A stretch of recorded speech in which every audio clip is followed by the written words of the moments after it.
Ladies and gentlemen, welcome to the Court Martial Podcast. Introducing your host for this evening first. He is the host with the most from the West Coast, the Bay Area Brawler, Skylar Greenberg.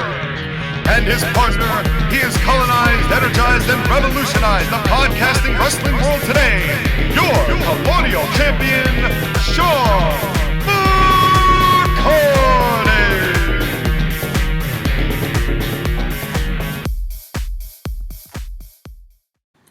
And welcome, ladies and gentlemen. I know it's been a little while, but we are right back here in your earbuds, and you are the lucky recipient of the Court Martial Podcast, ACPW versus NWL finale of Season 3, the biggest show of ACPW's calendar, the show that is the one after the biggest show in NWL's calendar, but boy, is it booking you will not want to miss. I am your Colonial champion, Sean McCarty, here today, looking forward to hearing the best wrestling booking out there in all the internet, in all of professional wrestling as we know it. But it's not just coming from my chicken lips, because there's some lips of some high quality steak out there on the West Coast, and you want to talk about a fine piece of beef, you're talking about my co-host, who's the man of the hour, the man with the power. He is too sweet to be sour, although, as a matter of fact, when it comes to steak and beef, he doesn't have anything sweet on his steak.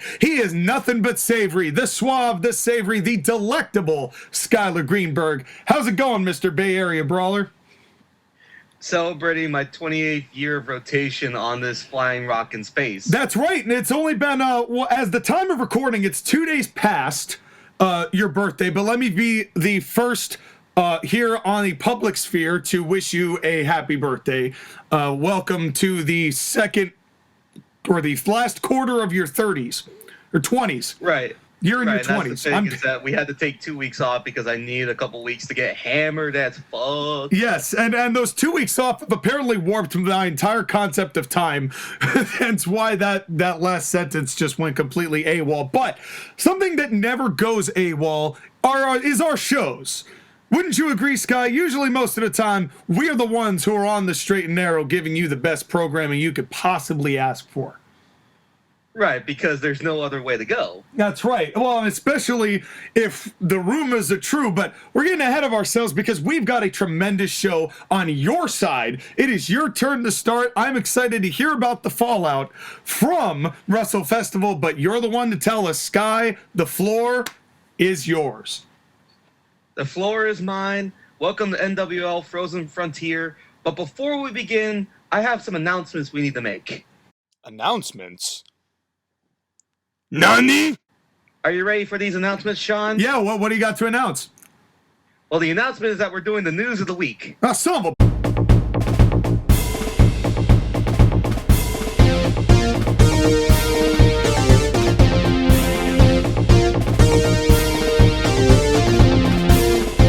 Coming straight to you from the Golden Gate Garage, this is the Wrestle News with Skylar Green.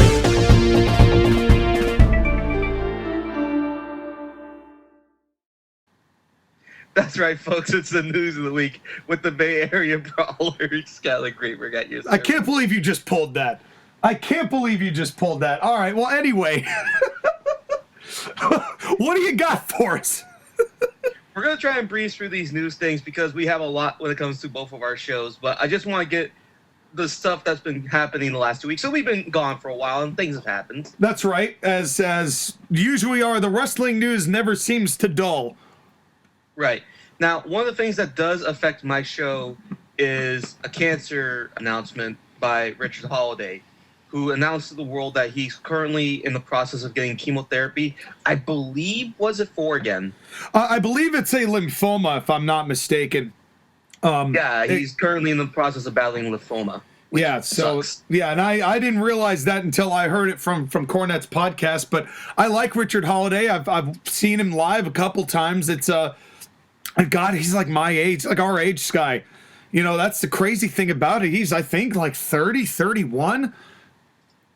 Right, this is a guy who should be in the prime of his career. And there's a reason why I was wondering, wait a minute, we haven't seen him for like a couple months. I wonder if he's okay. Yeah, well, NWL hasn't MLW hasn't been booking him. Yeah, and now we know. So get well, Richard Holiday. You know, you made a good impression with me, and I wish you nothing but the best and a speedy recovery. Right. New Haven, Connecticut, age 30. God.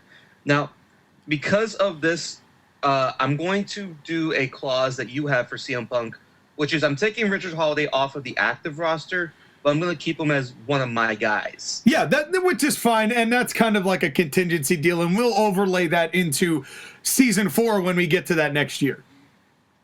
Wink. Wink. Anyways, let's go on to the next thing. And we're going to go from the young age of the spectrum to the old age of the spectrum, Mr. McMahon, and rumors that he wants to return to WWE despite the fact that the locker room does not want him. Well, this all stemmed from the fact that another woman has come forward and accused Vince McMahon of another set of alleged misconduct in a spa, in a high-end spa is what we're told. And I'm not saying that this woman isn't telling the truth, but you know, all these things are alleged, but I gotta ask though, because the world knows about like massage parlors, right? Like, what kind of a spa was this? That's what I would like to know. But that doesn't diminish it, you know, the accusation. I'm not trying to downplay it or say that anything, you know, I'm not saying one way or another. I'm an idiot. I don't know what I'm talking about. But, you know, at the end of the day, you know, little things like that will matter. But Vince's whole thing was that he got bad advice, or at least he said, and that he's going to try and make a comeback here. Here's the thing to think about, Sky. He still pretty much owns more than any other shareholder combined. Yeah, but if he returns to the company, the stocks are going to go down so badly that his shares are going to be worth dick. Well, if you recall that when Vince made this announcement, the stock actually dropped when he said he wanted to make a comeback. But if he wanted to privatize WWE and just take all my shares and say, screw you people, I'll burn it to the ground before I give in to you, he has the authority to do that. I get the feeling we have not heard the last of Vince McMahon for good or ill when it comes to the WWE. As much as we'd all like to think he's gone, Vince, there's no way in hell, no chance in hell Vince was going to take all this sitting down. Yes, but at the same time, again, it's the whole thing of even if Vince McMahon in some way is able to return in one shape or another, that just kills all the goodwill that Triple H has been trying to do with this company for the last 6 months. Well, and you're taking every positive feeling that you have about this company and making it negative and possibly killing WWE for good.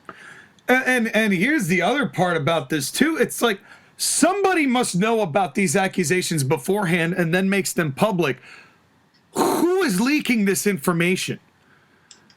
Because it's no coincidence that this would come up at the exact same time that Vince is trying to say he wants to make a comeback. Somebody either on the board or in the house is releasing this information to try to keep Vince out of that sphere. Who is doing it? Well, we also have to understand that there's also public stuff. Like there's that female referee, Rita Charlton, who was suing Vince McMahon for basically $12 million for an incident that happened between the two of them in a limousine 30 years ago. And it's not just private stuff that's happening. It's public stuff too.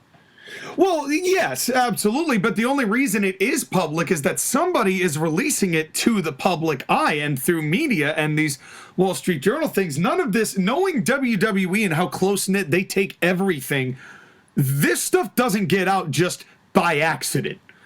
Somebody is really doing their best to keep Vince McMahon out of WWE for one way or another. And my question is, who is it coming from? And is it somebody, you know, is it that same person who gave Vince bad advice who said somebody was very close to him? Could that be the leaky beak in charge? Are you accusing the big nose? I'm saying nothing. I'm saying I am a moron. I'm saying I am stupid and know nothing, and I have a smart podcast. That's all I'm saying. I don't want to allege anything because all of this is alleged, right? But it just is peculiar to me, the timing of these releases, right as we get this news that Vince wants to make a comeback. Fair enough. But speaking of comebacks and speaking of Vince McMahon's favorites, John Cena is coming back to wrestle a match on December 30th with Kevin Owens versus Sami Zayn and Roman Reigns. This is all because John Cena is trying to keep a streaker alive of wrestling a match every single year since his debut in 2002. Well, I don't hate this idea, but I am afraid that John Cena will end up beating Reigns for the title and breaking the streak. That thought did occur to me. And hold on. Sean, can I propose a scenario for you? Please. John Cena beats Roman Reigns in this tag team match. Yep. John Cena wins the titles at the Royal Rumble. Yep. The Rock wins the Royal Rumble. Yep. I already thought about this, Sky. I already thought about it. With special guest referee CM Punk. Thrice in a lifetime. that would be the kicker. That would be the kicker. That I would not hate. Genuinely, that would be one of the funniest things. But I don't think they're going to do that. But in any case, it is nice to have John there. And I guess that means that he would be fair game for drafting, although I'm sure that Josh Geddon would probably want to keep him exclusive as his general manager. Yeah, I don't plan on drafting John Cena. Yeah, I don't either. I mean, John Cena. It's not that he wouldn't be great for either of our rosters, because he would, but we can't just rob Josh Geddon of talent every time that we feel inclined. You know, we don't want to make him actually ECW. Like... Not to mention, it'd be one of the stupidest draft picks because we couldn't even see him. Yeah, literally, blind pick. I don't want to take that kind of a leap of faith. But good for John. I mean, it'll be something. And Cena and Owens teaming together is certainly an interesting concept. As is Sami Zayn teaming with Roman Reigns. Like, that is a match that, at the end, makes me want to watch the show. Yeah. Oh, without a doubt. Without a doubt. And I'm excited to, well, and at the very least to see, because it looks like, at least from some of these angles, that Jimmy Uso is now starting to get a little suspect of Sami Zayn. What does that mean for the context of the matchup? We will find out. We will find out. Now we're going to go from WWE to the stepchild, AEW. Oh, God. We couldn't avoid it forever. Did you know, Sean, that AEW bought a TV company, bought a wrestling company called ROH? I heard about it once or twice. I heard that there was an incredible match at their most recent pay-per-view that I'm going to have to watch, and the rest was hot garbage. Right. But the whole point is that they bought them and they were going to put them on TV, right? That was the idea. Well, now they're going to officially be on a streaming platform known as the Honor Club, which already existed. Right. And all ROH's stuff is going to be emanating from there. AKA, it's not going to be on TV. So what you're saying is the people that already liked Ring of Honor will be able to access Ring of Honor just like they did before, and the people who didn't like Ring of Honor, didn't watch Ring of Honor, will only ever see Ring of Honor if they want to watch Ring of Honor and have to go find it themselves rather than them attracting those fans to the product. With Tony's booking, no less. What is it? The Redundancy Department of Redundancy? Yeah, well... Tony, I'm really glad that you are not the tiger from Frosted Flakes, because I cannot say, hey, Tony, I like the things you do, because I don't. And if I could, I would not want to be you, because you have dug yourself into a hell of a hole. And I don't know what you do at breakfast. It could be great. It could be regular. I don't know. But in any case... But screw you, Tony Khan, for buying Ring of Honor and doing absolutely nothing with it other than inflating Chris Jericho's ego. Having Chris Jericho pin all of Ring of Honor's greats every week on Dynamite certainly did wonders to improve its draft stock. But at least the one redeeming quality is that FTR and the Briscoes had 3 of the best tag matches of the year and potentially one of the best matches of the year in all of them. Quickly making a last-minute match of the year contender. Certainly the best tag team match of the year, but arguably... Have you seen that match, Sean? I've only heard incredible things. I have not seen it all the way through yet. I mean, I got it queued up. I just have not watched it. But from what I've told, before we go to the Grapplys, I have to watch this match. That's what I've been told. Watch all 3 because, honestly, again, the Briscoes and FTR are making a case for feud of the year. Yeah, well, we'll have to. Oh, I'm sure that I don't see anybody else who could win that at this moment. But we'll save that for the Grapplys. That's coming up, folks. You're gonna have to stay tuned for that. Right. And lastly, this is just a thing. Chris Jericho dropped the ROH title back to the man he won it from, Claudio Castagnoli. Which, Sean, may I ask you a question? What's that? What was the point of Chris Jericho winning the Ring of Honor World title? So Chris Jericho could make Chris Jericho look good. And it's no surprise that he drops it to Castagnoli, never to be seen on television again, right after Tony's like, yeah, we're going to phase Ring of Honor out of AEW programming.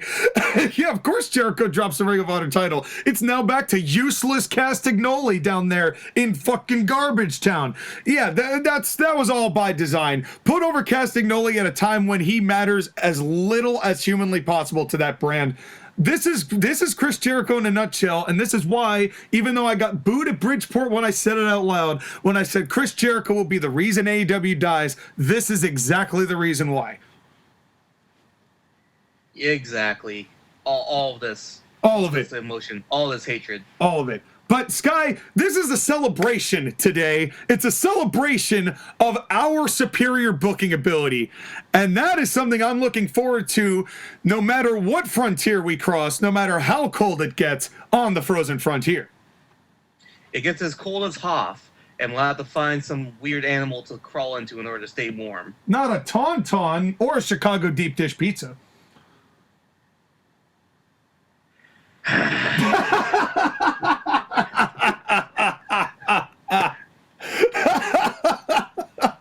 Oh, God, that was great. My ancestors who grew up in Long Island and by the Bronx are just going to come to your house and just stomp you out. Hey, I didn't say I liked deep dish pizza. I said you can crawl into a deep dish pizza like a tauntaun, which is not my joke. It's Jon Stewart's. But at the same, I live in Connecticut. Everyone else's pizza is inferior to my pizza. But let's not get into this conversation. Anyways, we're doing Frozen Frontier from the Chase Center in San Francisco, California. That's right. We're in San Francisco. We're in San Francisco. God. Anyways, before we can begin the show, we need to go over the rankings because there's been a significant amount of changes. Let's hear it. So Alexander Hammerstone is our champion. He'll be going up against the number one contender, Drew McIntyre, in the main event of tonight's show. Oh, that's huge. And our rankings are as follows. Bobby Lashley, number 2. Jacob the 2, number 3. AJ Styles, number 4. Austin Theory, number 5. Kevin Owens, number 6. Sami Zayn, number 7. Seth Rollins, number 8. Powerhouse Will Hobbs, number 9. And number 10 is Vacant. Ah, the multi-time world champion Vacant. Yep, he just won't go away. No, God bless him. He has the longest career of anyone in history. Yep. Now, you notice that a name is missing from the rankings. That would be Roman Reigns. Significant name. Yep. Apparently, Roman Reigns has requested for time off due to personal reasons. Meaning he lost the title and he's being a little bitch. Basically. Fair enough. But because of that, he's not in the rankings. Richard Holiday is not in the rankings because of the cancer thing. Right. And Keith Lee lost the Loser Leaves Town match, which means he's also been removed. Right. Fair enough. But basically, everyone else besides Drew McIntyre will be competing in a ladder match tonight. The winner is the number one contender and faces the champion at the next show. Come January. All right. I'm all for it. February. Well, come February, right, because we got the draft. All right, I'm all for it. Now, secondly, technically Alexander Hammerstone is a double champion. He was the world champion and the international title. I am choosing to make the conscious decision to retire the international title. You had a good run. Hats off, folks. Rest in peace. The more I thought about it, the more I realized in a company with a ranking system specifically for the world championship, why is there a mid-card belt? Well, I mean, it definitely makes it feel like a launching point, but when you've got rankings, that does kind of make it kind of a gimmick on a gimmick in some ways. But it's not to say that the international title didn't have significance. It didn't do a good job for the time that it was there, but I definitely see your point. I mean, I enjoyed booking the title. It was good to have another champion on the show besides whoever was the world champion. But again, it's one of those situations where when I was looking at the title, I'm like, this is just a mid-card belt that means really nothing in my company. And I had the chance to remove it, and I said, you know what, I should. Yeah, I mean, mid-card belts are really good for companies that have really got like a huge size. You know, for WWE, having an Intercontinental Championship, at least back in the day, it used to, and hopefully Walter will be improving on that fact, but having it felt like a very significant launching point, as in, well, you win the Intercontinental Championship, there's a good chance you're at least going to be in some main events and in world title contention. There is value to a mid-card belt. I think it's just hard because you've got such a good structure to your show that it almost feels like a superfluous piece of the puzzle. Right, and also just became a thing of I had to dedicate parts of my roster to fight for that belt when I just could go like, you know what, I could dedicate the roster to being for the world title completely and focus on that. Yeah, I mean, the only other way you could kind of switch that around is kind of doing what you did at the beginning, or what you do occasionally where you do like a rank for rank match, but like anyone who's competing for the mid-card title isn't in the rankings or isn't getting to that point of the rankings. Like you make it to the mid-card belt, then maybe you get into the rankings, and then you could have like a title versus rank match, you know, where actually not that you know, and then you could go someplace with that. But I think that's a good move, Sky. I think that everyone competing for the world title, I mean, you know my philosophy about it. It's what I've been doing. But I like the move, and I think Hammerstone is a good representation of what you want in a champion anyway going forward. Right. Plus, I mean, at that point with the roster, after you rank the world champion and the top 10 wrestlers, if you're an unranked wrestler, you don't get on the pay-per-views. And that's kind of how it should be. Like, Heath Slater is not showing up to my pay-per-views for a reason. Right. It's not needed. Yeah. As much as I like Heath, as much as we both like Heath, yeah, I know what you mean. So, again, the ranked wrestlers are the ones that matter in my company. Those other people, they show up when they need to be, and that's it.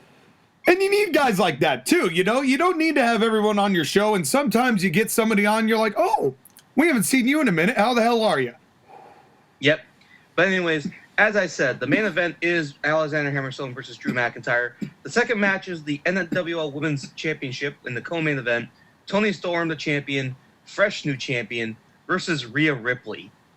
Oh, that's going to be good. Yep. There's the 8-person ladder match. The tag team championships on the line. DIY versus the New Day, Xavier Woods and Kofi Kingston. All right, that'll be a match. Yeah, because unfortunately Big E broke his neck again and has to go back on the injured reserve. Get well, Big E. Get well. Get well. 6-woman tag team match: Damage Control versus Becky Lynch, Sasha Banks, and Charlotte Flair. All right, well that ought to be something. And the match that opens the show: the Usos and the Acclaimed. Wait a minute. Is that what I think I just heard? Yep. The Usos make their entrance. And yeah, nobody cares about that. Has a request for you, Sean. What's that, Sky? Start my music.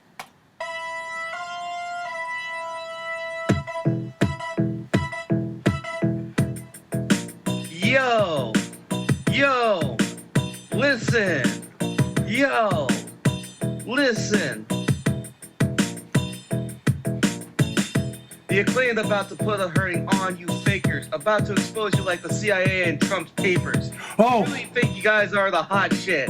Nah, bro, you guys are more like convicts.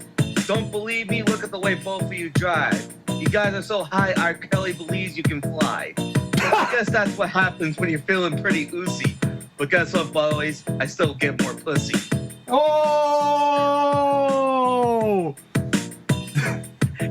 And then the camera zooms in on Anthony Bowens, and he says, I don't know what he's talking about. I'm gay, man.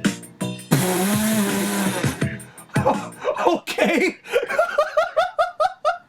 All right. But keep the music going, though. Oh, all right. Well. Anthony Bowens grabs the microphone. San Francisco! Yeah! Woo!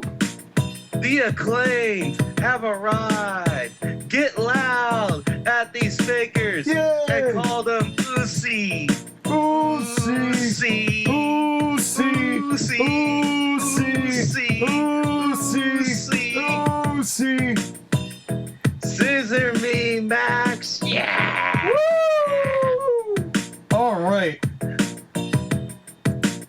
Francisco is on fire. That R. Kelly joke was funny, by the way. When you said R. Kelly, I was immediately expecting some sort of P joke, and I'm appreciative that you went a different direction with it. And also, you scared the hell out of me when you said figures. I'm like, where are you going with this? Wait, what do you mean? What do you mean? What do you mean? What I mean? And then you said Trump's papers. I'm like, oh, okay. Woo.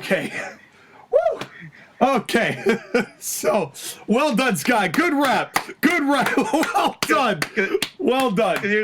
Here's the thing. You want to go into my rap thing for a second, just so you know how I wrote this? Yeah, no, please explain your process. I mean, the CIA and Trump papers thing is a thing that Max has done several times. Yes. And it will get heat because we're in San Francisco, which is liberal town, USA. True. But that line specifically, you guys are so high, R. Kelly believes you can fly. That was the one that made me pop. But you know where I got that line from, right? Was that him himself? Remember a certain song in the D-Generation X had called King of Kings? What was it? Yes, I do. The Motorhead song, right? No, not the Motorhead. It was DX specifically. I don't remember the exact song, but it was the one that was done as a rap. Oh, maybe, yes. Yes. I can't remember I can't believe. You mean from the same guys who made the DX theme? Like yeah. I kind of remember what you're talking about, but it was an homage to the past. Run DMC. Run DMC's the king. Oh, yes. Now I remember. Yeah. And that's a line from the song, R. Kelly believes you can fly. That's right. Now I remember. As soon as you said Run DMC, I'm like, oh, yes. Love Run DMC. I'd like to apologize, by the way, to Run DMC for blanking on your name for a second. That's okay. I mean, if they didn't already get offended by the rap, then I'm pretty sure the fact you forgot their name is probably not that high up on their anger priority list. But it's all good, Sky. Well done. I just have to figure out a way to get DUI in there, and I thought, that's perfect. Just wait. Anyways, so this is a match, the Usos and the Acclaim, because they've had issues with each other for the past few months. Yep. And now they're going to settle it in the ring. It's the typical tag team match. It goes about 10 minutes. The Usos are taking the powder because the Acclaim get the shine.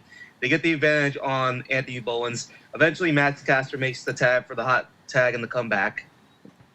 They're going to go for the finish. The Acclaimers are going for the mic drop. Anthony Bowens grabs Jey Uso, plants him into the middle of the ring, hits Jimmy Uso off the ring apron. Max Caster goes to the top rope, is about to go for the elbow drop. Here comes Solo Sikoa, and as Max Caster jumps off the top of the rope, Solo Sikoa hits him in the throat with a Samoan spike, and the match is DQ. Oh, no. Bowens comes in, and Solo Sikoa super kicks him. Here comes Jacob Fatu.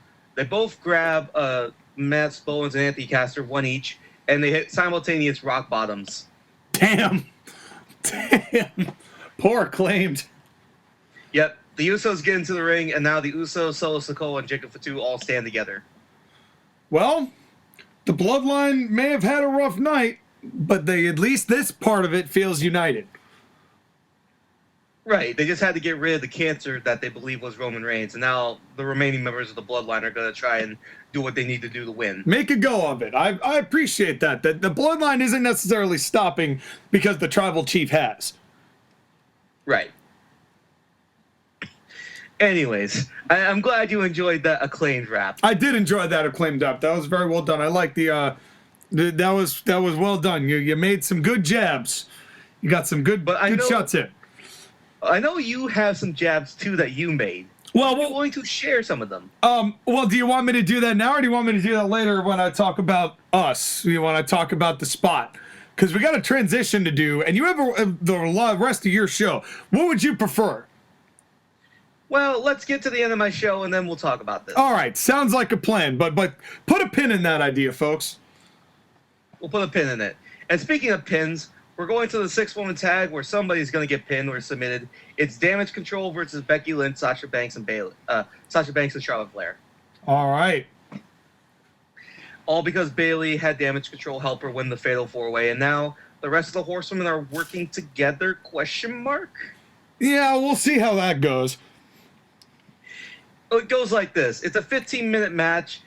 The Horsewomen kind of work together, although there's a lot of, like, animosity between the three of them, so when they tag, it's a little rougher than it has to be. Sure. Of course, they get the advantage. Damage control eventually isolates Becky Lynch. They're focusing on her. Eventually, Becky makes the hot tag to Charlotte. Charlotte gets in control, tries to take over. She does. And then Sasha Banks with the first and only backslap tag of the entire match. Boo! Of course, Charlotte's pissed, but she has to go into the ring corner. As she gets to the ring corner, Bayley, who was on the outside, comes over, grabs Charlotte's leg, and pulls it down. Sasha Banks starts chasing Bayley around. As Bayley comes back into the ring, so does Sasha Banks. Players boo from Dakota Kai. Io Shirai tags in Bayley, goes to the top rope. It's a moonsault from the top rope to the floor, hitting Sasha Banks. Bayley picks up Sasha Banks, Rose plants, cover 1, 2, 3. So damage control gets the W, as they probably should at this point. And of course, miscommunication somewhat, or just some lingering animosity between the three Horsewomen, obviously going to come in the way of them right out, fresh off a Fatal 4, with some weeks of television, but still, right. I think this was the move that had to be made. And also, I think you can get more mileage out of damage control than you can any iteration of the Horsewoman at this point. Right.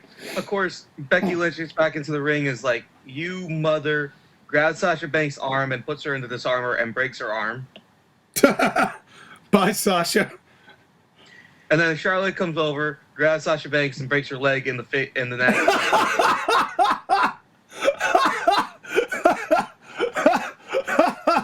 Well, on a related topic, and apparently Sasha Banks is done with WWE. They didn't break her arm and leg on the way out. That's cold, Sky. That's damn cold. But I'm just writing Sasha Banks off of TV. Yeah, you sure are. You sure are. Oh, that's great. That's fantastic. Very nice. Thank you. Now we get to the next match. This is the Tag Team Championships, DIY versus The New Day. I just realized I had 3 straight tag matches in a row. That's okay. Tag team wrestling is great. Well, when done right. When done right. Now, this match is different from the other ones in that there's not necessarily a heel team. They're both babyface teams. They both respect each other, and it's just good competition, right? Yeah. Which also makes the match boring, but whatever. Well, maybe not. Depends on how well they get people into it. But this is, again, a 14-minute match. Johnny Gargano and Tommaso Ciampa just an inch or two better than Kofi and Xavier. Kofi and Xavier have to use their speed. They get a little bit of a high point where they kind of have a hot tab, basically, where they're both trying to, speed it up. They go for a midnight hour on Johnny Gargano. Tommaso Ciampa comes in. Hideous. Big boot to Kofi coming off the top rope. Xavier Woods tries to stop Tommaso. Tommaso ducks him, grabs him, power slam. Johnny and Tommaso go to the opposite sides of the ring. Xavier Woods on his knees, gets back up. Total elimination by DIY. Cover 1, 2, 3. They retain the tag team championships. Yeah, I would have been real surprised if you had them lose the belts that quick to the New Day. But the New Day are a team of enough prestige where a clean, healthy win over them does kind of validate DIY as champions. Beyond just beating the Usos. I mean, now this has given them the two teams that were basically synonymous with your tag division for quite some time have now both been beaten by DIY, which makes them feel much more valuable than I ever made them. And that is something I am very much appreciative of. So nicely done, Sky. I think this was good business for all involved. And the New Day, I don't think this is going to hurt them any because they're in and, they're established at this point. Right. The New Day are bulletproof, same as the Usos. So it's not like anything they do. In a way, it's almost, again, kind of boring because, you want the new team. You want the hot action. Right. And that's the other thing, too. And that's why I think people may not find this as boring as you've made it, you know, because I've kind of encountered a similar problem, Sky, where I've got these teams and I've been using these teams, but I always need to keep my tag division fresh, and the only way to do that is to give them wins over definitive stalwarts like this. And so in doing this, you're really creating a team that now feels on the same level as those two, or more on the level of those two, that you can use more of as an anchor to your division going forward. And also cycling talent in and out, because again, if a roster remains stagnant, then it becomes the whole thing of how can I miss you if you won't go the way. Yeah, you got to keep it fresh. And that's a hard thing to do sometimes. Yep.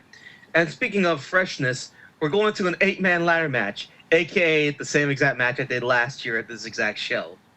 Wow. I love recurring themes. Yeah. So it's an 8-man ladder match with a briefcase that is not Money in the Bank with a contract inside for a world title match. Fair enough.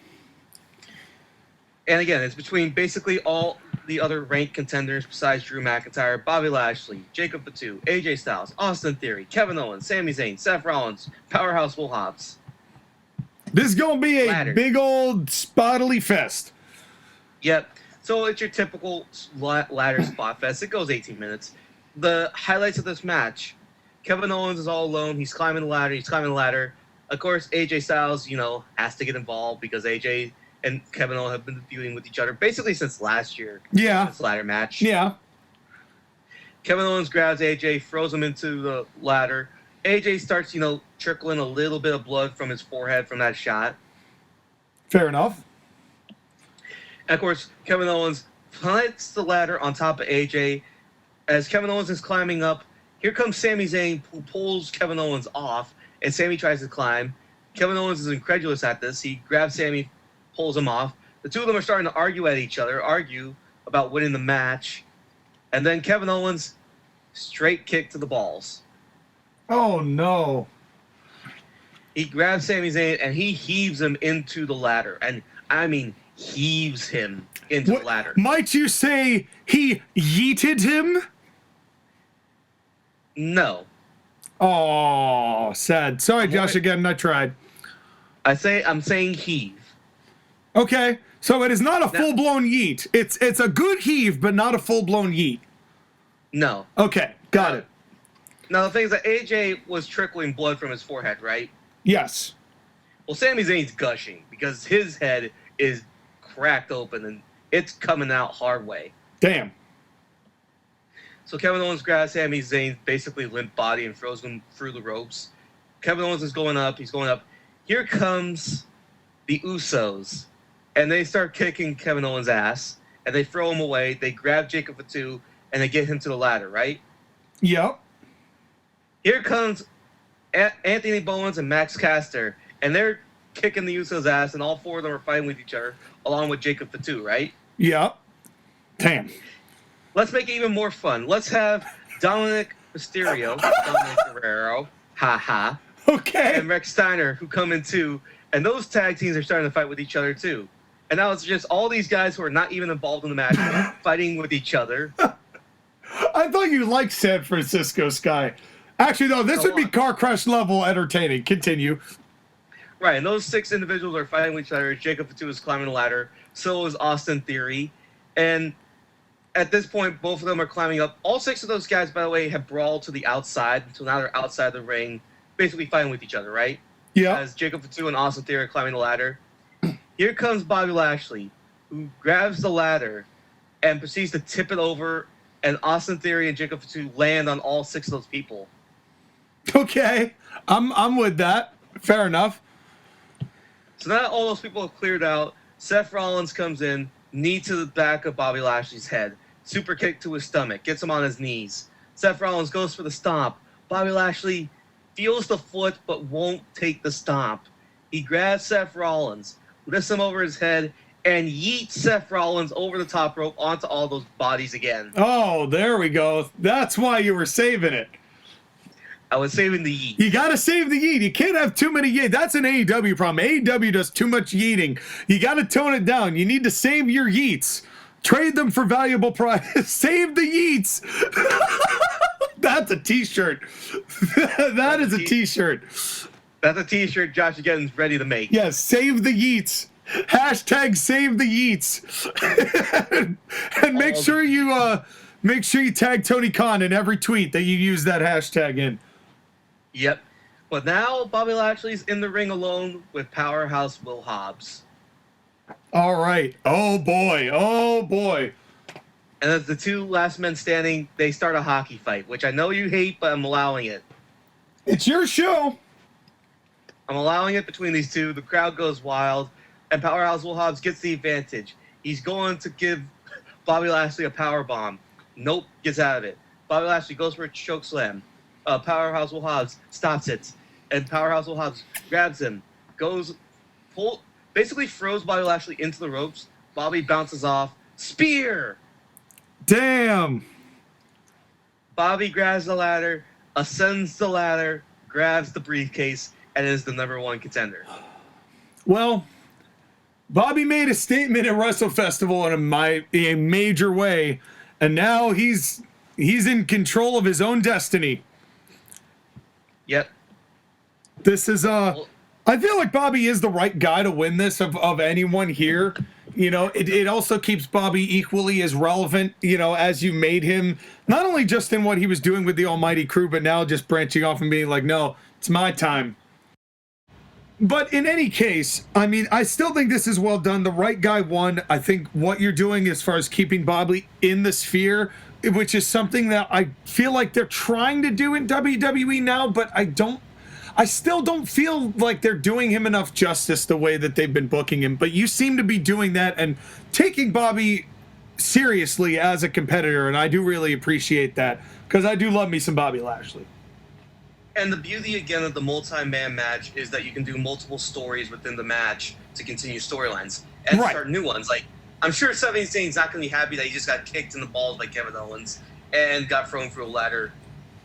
Oh, absolutely. This keeps a lot of feuds going in a lot of ways, because that's also the ultimate trick of this is like what the balance is between finishing stories and keeping enough going where you still want to see what's going on next, and it's not just storybook, everything's done. You know, and it's a hard line to walk. Yep. I mean, that tag team shenanigan happened at the end. Like, that's the build stuff for the tag team division. It's the build stuff for single stuff. It's meant to, like, make things interesting. Yeah, and it's also, like, it's definitely the WWE Attitude Era car crash style, which is also, you know, definitely appeals to a certain group of people. Like, I definitely know I enjoy it when sometimes those matches can be so ridiculous that they're fun. You know, and that I feel like would be one of those moments where just it's so insanely overbooked, but that's plenty because it's like everyone's still getting in on it because you've got enough serious that's where not necessarily comic relief, but some form of relief comes from. Yep. Now, though, we get to the more serious matches. The women's championship match in the co-main event. Toni Storm, the new champion, in her first defense versus Rhea Ripley. All right. Now, again, these two have wrestled each other so many times. I'm not even going to try and get into it. It's just good wrestling. But let me give you the finish, okay? Do it! So it's a 16-minute match. They've gone through everything, including their signatures. Toni Storm tries to go for the Storm Zero powerbomb. Rhea Ripley reverses it into a riptide. Toni Storm gets out of the riptide. And then Toni basically pushes Rhea Ripley, and Rhea Ripley gets shoved so hard that she ends up hitting the referee. Ref bump. As Rhea Ripley sees this, Toni Storm grabs her from behind. Rhea Ripley does a standing switch. It's a hideous German suplex. Goes for a cover. 1, 2, 3, 4, 5, 6. No referee. No referee.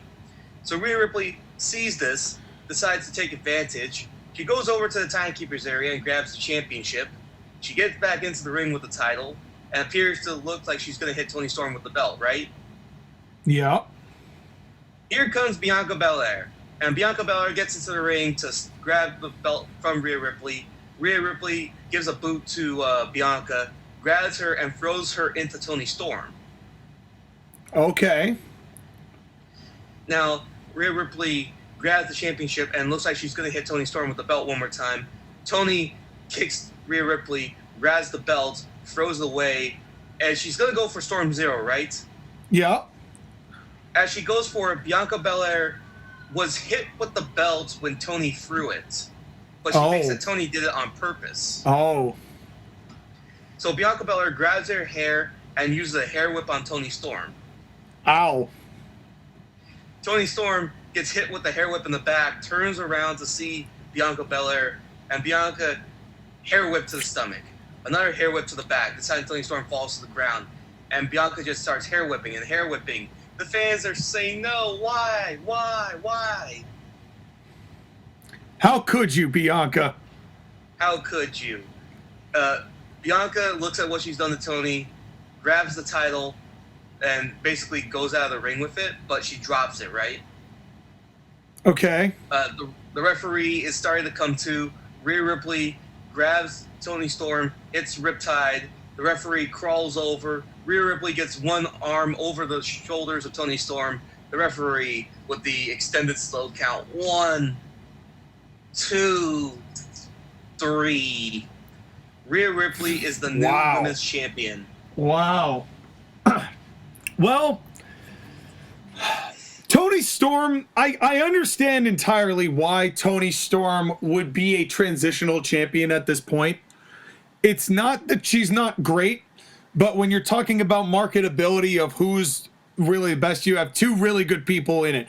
Bianca Belair and Rhea Ripley, and then like the horsewomen and stuff like that. But Rhea Ripley as champion makes sense. The fact that she basically capitalized on just a miscue between Bianca and Tony that led to Bianca, you know, getting some aggression out of losing the title via a heel turn.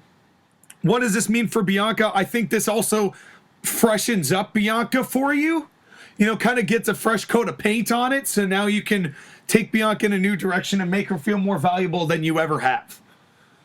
Right. Plus, let's think about this for a second. Tony Storm in 2021 in my universe was champion for almost an entire year. Yes. Bianca has been champion for a long time in this year of 2022. Yes. In my universe, they're both self-made women, and they're both two of the big faces of the women's division. Rhea Ripley needs the belt in my universe because she hasn't had it yet. Yes, and she's also been one who has been like the defiant one against like the horsewomen, and she's the one who's led a lot of those charges and always came up short. And it was something that I don't want to say hurt Rhea Ripley, but it was something that had become a bit of a reputation for Rhea Ripley, which is also like something that I think, like you said, when you say she needs this win, she genuinely did need this win. No, Sean, go ahead and say it. I've hurt Rhea Ripley with my booking. Well, but that's not necessarily your fault, though. Like, you know what I mean? It's like, because there have been other stories that have needed to take precedent, but this is a good way to kind of redeem that in a way that makes it, whether it's intentional or not, feel like this was the plan the whole time. Oh, well, here's the thing. I'm going to be honest again. No, it wasn't. I wasn't planning on giving Rhea Ripley the belt until I realized that I've been neglecting her in my women's division, and that's a shame because she deserves to be one of the top marketable stars. It's just that I was pushing Tony Storm and Bianca Belair for so long, I'm just like... Well, and the combined horsewomen title, you know, and that whole thing, which, like I said, was so unique. That was something really different that I've never seen anyone do and would be really fascinating. It's like there were other women's matches and positions that needed to take priority that I think deserved to take priority over Rhea Ripley, and that's no knock on Rhea whatsoever. But I'm really glad that you're now getting back to Rhea Ripley so it doesn't just feel like she's been forgotten or ends up with the case of the Bray Wyatts. Right. I needed to get Rhea Ripley this title win. Bianca Belair as a face is very good, but this freshens her up to be a heel, do something different, and allows her to go against a natural face. Because I think Tony Storm is a natural face. Yes, I do as well. Like, she doesn't play heel very well, at least from what I've seen in real life. Bianca started as a heel, then became a babyface. Yeah, I think it all works out very well. I think it all works out very well, and I liked how this was booked, and I do like the fact that you're doing a title change this quickly. This is something that we haven't really done a whole lot of, either of us. Quick title changes, not really. So this is something that's different for both of us, and the fact that it took 3 years to do this quick of a title change goes to show that we are really taking this booking on a serious level. Agreed. And speaking at serious level, though, what a main event. Oh boy! Hammerstone versus Drew McIntyre. World champion versus the #1 contender. Oh, man. I want this match in real life so bad. Right. Plus, this was the finals of the World Cup that Alexander Hammerstone won. So this is a rematch. Yes. Oh, I want this match so bad. Well, I'm going to give you a attempted version of this match. These guys, they match up with each other because they know each other's moves. They start doing the thing where they actually start copying each other's moves. Like Hammerstone starts doing the spinebuster that Drew McIntyre does. Drew McIntyre starts doing the elevated lifts that Hammerstone does. Since Hammerstone likes to do lifts above his head and then puts people down. Right. And of course, it's all tit for tat. This is just two big powerhouses going up against each other. And more importantly, this is a quick match. This is an 8-minute match. Sure. Because I've given a lot of long matches in the past with Hammerstone and Drew. But realistically, with these two guys, this is high impact, quick, fast movement. All right. Right. And it boils down to Drew McIntyre going for his Claymore kick, but as he goes for it, Hammerstone just ever so slightly dodges it. So he doesn't take the full brunt of it, but he still gets kicked in the face, right? Sure. Drew goes for the cover, 1-2 kick out by Hammerstone. And Drew can't believe it because he usually wins with that. So he goes for the Claymore a second time. He goes for it. Hammerstone catches Drew, plants him on the ground, picks him up, goes for the Burning Hammer finisher. As he goes for it, Drew just slightly gets out of it, doesn't land completely. Hammerstone doesn't get full connection. So when he goes for the cover, 1-2, Drew kicks out. I like this so far. Keep going. So Hammerstone is frustrated. Drew is not going away. Hammerstone's like, okay, you know what? Let's go for this. He starts getting up, and he does a little bit of the Brock Lesnar dance. All right. He does the Brock Lesnar pose. He gets Drew McIntyre on top of his shoulders, and he tries to go for the F5. Okay. He goes for it. Drew gets out of it, pushes him away. And then does the Roman Reigns Superman punch. Interesting. So again, they're mirroring basically each other's biggest rivals. Sure. Roman Drew. The Samoan Scottish psychopath. There you go, Josh. You're getting TAWTF debut. Keep going. Anyway, Drew goes for the cover off of the Superman punch. Hammerstone kicks out again. And you have to ask yourself, what do I have to do? So Drew McIntyre grabs Hammerstone in the launch position, then puts him between his legs upside down for what appears to be a tombstone pile driver. Okay. As Drew goes for a Hammerstone, just kicks Drew in the head once, twice, a third time, gets out of it. Hammerstone grabs Drew McIntyre up in the air, hits him with the Burning Hammer, and this time it's full-on Burning Hammer. Hammerstone gets the cover, 1, 2, 3. That was a hell of a matchup. Thank you. Some great competition to end the show with Hammerstone, and what a win. And Hammerstone continues to end this year as champion. I love this. Imagine if Drew McIntyre would have hit a tombstone pile driver on Hammerstone. Well, if he had, it might have been over for him. But the fact that Hammerstone was just one step ahead and was able to get his Burning Hammer, that's and fully get his Burning Hammer, that's what did the trick. Right, because again, it's like the glancing Burning Hammer. It's not quite on the face. The glancing Claymore kick, it's not quite on the face. Teases of the F5, Superman punch. Again, mind games.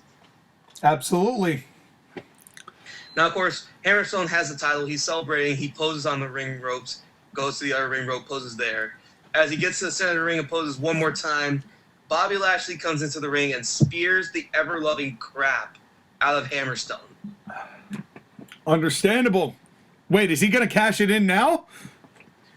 Well, here's the thing, is that Bobby Lashley goes over to the ring keeper's area, grabs a chair, goes back into the ring, and he looks like he's about to hit Hammerstone right in the head with the chair, right? Yeah.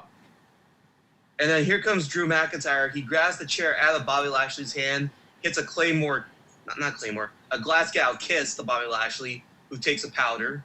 Okay. Now, of course, Drew has the chair. Hammerstone's getting up. Drew looks at the chair, looks at Hammerstone, looks at the chair, looks at Hammerstone, stares, thinks about his life, looks at the chair again. Then he hits Hammerstone in the head. Oh, no. Damn. Drew grabs the title and poses over the prone body of Hammerstone. Two heel turns from two beloved people to end this show. I thought you liked San Francisco Sky.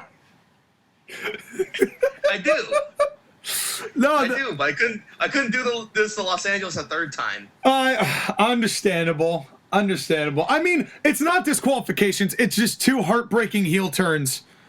And right, and there's differences between them because Bianca, you could still make the case for being a face because Toni Storm did hit her in the head. Right, that was accidental. And also, yeah, and she was thrown into Toni to start, so it's not like Bianca didn't... It wasn't Bianca's fault that she got thrown in, but, like, you can't blame Toni Storm for wanting a little retaliation, even if she intended to do it, but she didn't, and then Bianca just got kind of incensed. And in this case, Drew McIntyre just willingly chose to be like, nah, fuck your brain.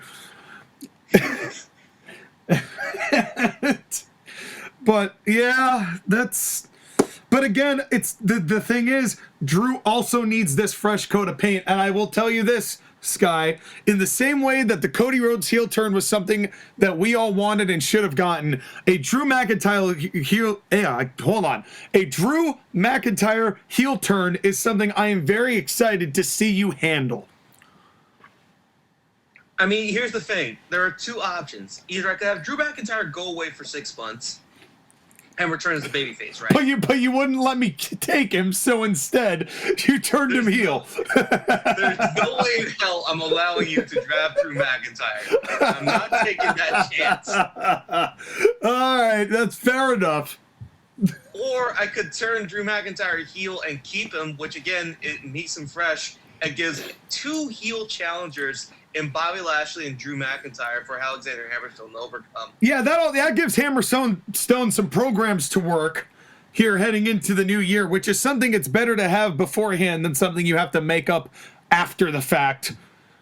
You know, so I like this. This gives your main event some legs for a little while. All right, here's the thing though, folks, is that we were debating behind the scenes at the Court Martial podcast offices. I was debating whether or not to give Drew McIntyre to Sean, and I almost did. But I'm just like, that would be like me giving you $2 to $3 billion a year alone in gate services. I'm just like, hell no. Yeah, no, I understand. Business is business. I'm not going to be upset. He's one of your top guys. It was an ambitious ask.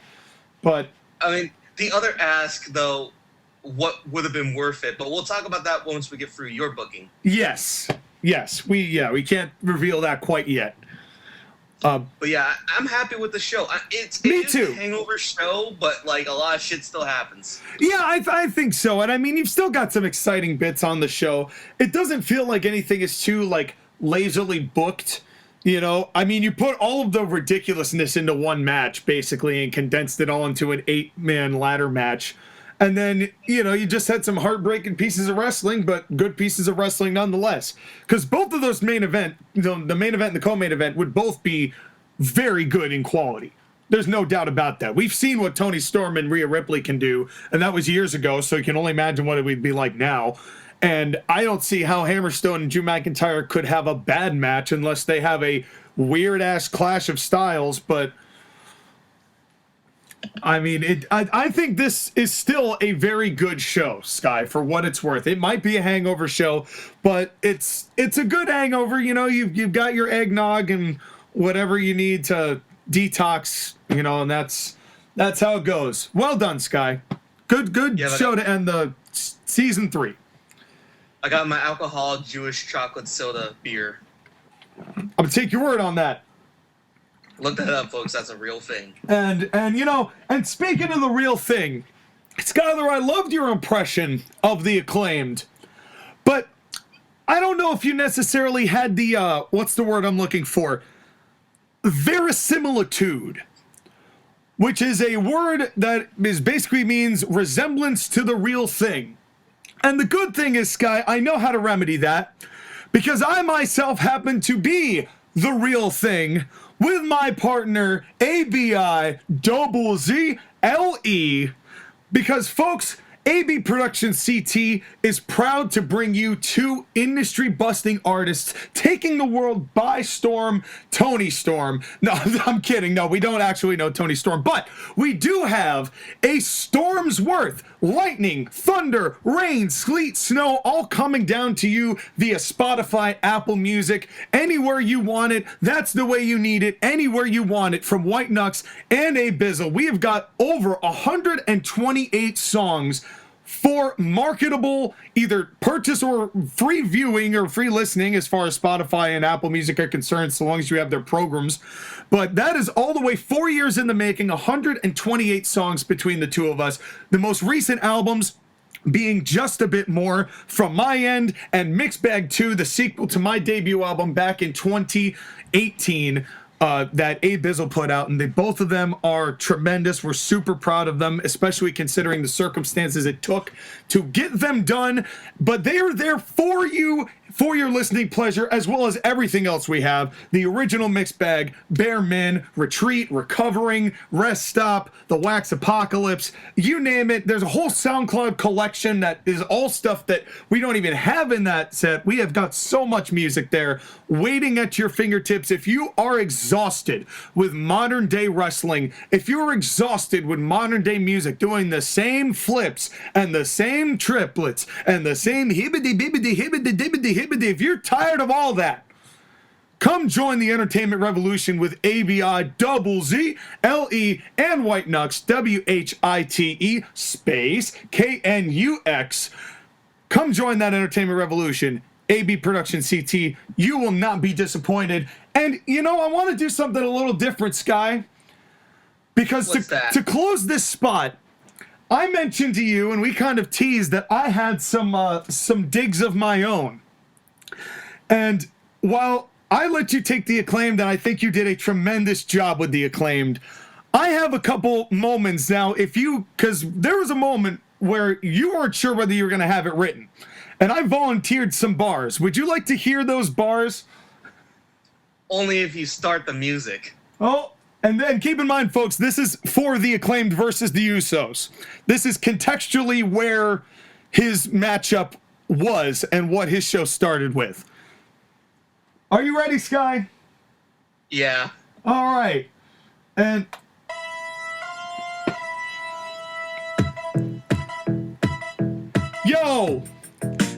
Yo, listen! San Fran! Listen! Yo! With the Acclaimed, we slapping all these phonies that are hating. This whole division's worthless like a Meltzer star rating. We're top tier, you bitch asses are second class, and you two belong in South Carolina Championship Grassland. Yo! Yo, listen! San Fran, make some noise! Yo! Never see your fist come and smack you between the eyes. Make your vision blurry like when you two got DUIs. Bowens and I will whoop your asses in this hella matchup. We'll show the bozos in the East Coast they'll never catch up. Wow. San Fran, make some noise! There you go. AB Production CT. Wow. You dissed your own company along with Joshua's.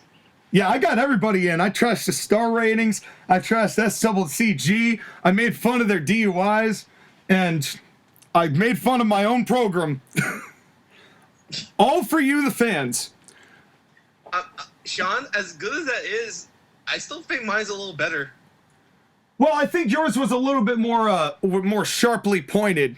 I kind of just took a jab at everybody. You went for like literal like topic sensitive things going on in the time, where I just kind of more talked about how we're just going to beat your ass and y'all second rate hoes. Well, the thing with Max Caster you have to remember is that he makes a lot of like topical event. He does. Rhyme, he does. Don't age well unless you're in the context of it. Right. And he does a lot of like pop culture stuff. So like the CIA and Trump papers thing, like that's a topical event that's happening right now. Right. Yeah. Yeah. Exactly. So as far as encapsulating what Max Caster does, your rap was superior. I just wanted to. Right, and then the R. Kelly line again is just a pop culture reference because everyone knows who R. Kelly is. Right. And that particular line again coming from a Run DMC song about DX. Yeah. No, I think that we have got some quality bars coming from this show. I don't know if I can do anything better than that, but we'll see. We'll in see. Season 4, because yes, I'm gonna keep keeping the acclaims, and I'm gonna rap more. I'm excited. I'm actually excited. If you want to hear more of what you heard from me, you know where to find it. Right, you gotta like, share, and subscribe to the Court Martial Podcast, as well as TAW Gaming. Yeah, I suppose. Yeah, you know, to get the third-rate show. Yeah, exactly. But we've got a first-class show coming up right now, Sky. It's the biggin'. See, I thought mine was the first-rate show. Well, your show went first. That is a fact. But now it's time for the biggest event of the year. Yes, San Fran is big, but you didn't sell out Madison Square Garden. No, I did not. No, you did not. And ACPW did, because welcome to Winter Warfare 3 from a sold-out MSG. Now, just wait until you start that rap about knocking the Knicks. Yeah, yeah. Well, I've decided. Well, actually, that's a good thing. I'm glad you said that, Sky, because there's a couple notes I want to make about the show before we start. This is a 12-match card, right? So, because this is a 12-match card, and this is easily the biggest show we have ever done, we're making it a bit of a big deal. So every 4 matches, we're going to be having an intermission. So it's kind of like hockey. We got 3 periods. And after every 4 matches, we have the intermission. We get a crew change. Cameramen switch, ring crew switch, all of it switch, because there's it's a long show. So we want to keep everybody fresh and take it from somebody who has held a camera throughout an entire basketball game, as a cameraman. Your shoulders get hella tired. It's one of those things where I'm like, I want to give the crew a break, so every 4 matches we're going to have a crew change. In addition to that, we are also going to be doing a couple of promotional events as far as some major donations and charities and promotions, because it is the holiday season after all. And the first one we're doing is the New York Cares coat drive, which is something that is real. Even though this is a fantasy booking, we would be working with this company theoretically. It's the New York Cares coat drive, and the whole premise is if you come donate a coat, you'll get a free event t-shirt as well as a voucher for 1 free burger and a bottled water at the second promotional event for charity, which is the City Meals on Wheels Barbecue, which is $5 burgers with vegetarian and vegan alternatives, with 100% of the proceeds going to City Meals on Wheels, helping to feed the elderly here in the holiday season who mostly feel forgotten about. So you're helping a lot of people get coats that they need in this cold winter season, as well as feeding the elderly. So we've got 2 big promotions here right out of Madison Square Garden that we're doing the events for. And that way you don't have to spend, $15 on a thing of nachos in MSG, because that's a waste. That's such a waste of money. Well, the thing is that the coat's going to be more expensive. Well, you're not buying a coat, you're donating the coat, and then you're getting a free shirt. You just bring the coat with you. Yeah, but how much is the coat going to be?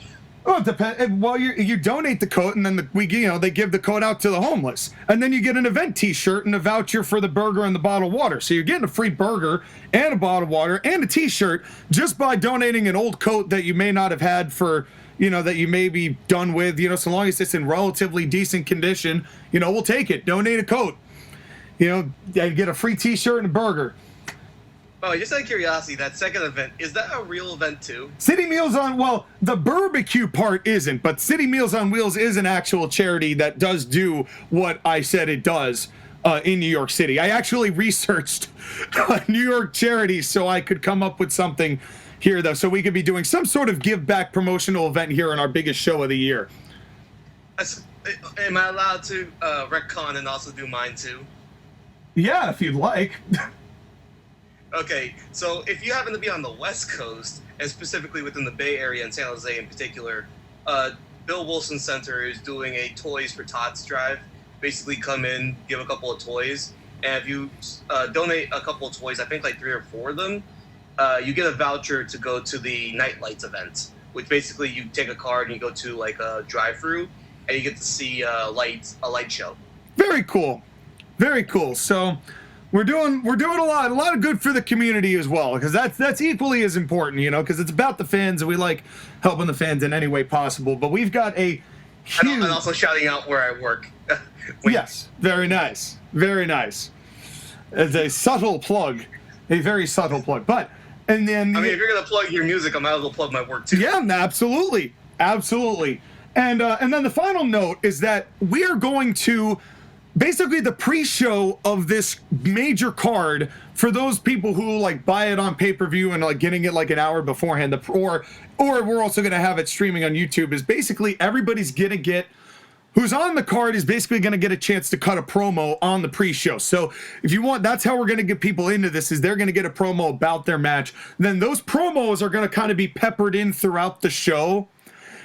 So that way you're not going to be hearing me do a bajillion promos because we got 12 matches to go through. I don't want to take up an hour and a half of time talking about this show. So all the promos were done on the pre-show. I will make note of important pieces as they are relevant to my booking. Okay. So wait, hold on, Sean. All the stuff that you were saying, are those announcements? Roll it! Announcements? Nani?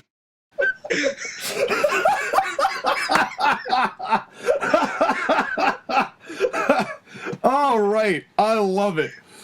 So I'm not gonna lie, I just did that because I want to see Brock Lesnar face. That is, I won't lie to you, that is my favorite of the intro packages that we have up to this point. And we gotta use it as many times as so we can. Simple yet so effective. So Winter Warfare 3, Madison Square Garden, 12 matches. Are you ready, Sky? So is this gonna be a 4-hour show? I don't think so. I think with the way I've booked these matches, I think it's probably going to be like 3.5. But that's why we also have the intermissions and all of that, and we're going to have the burger truck running basically the entire show, so you can get a burger on the way out.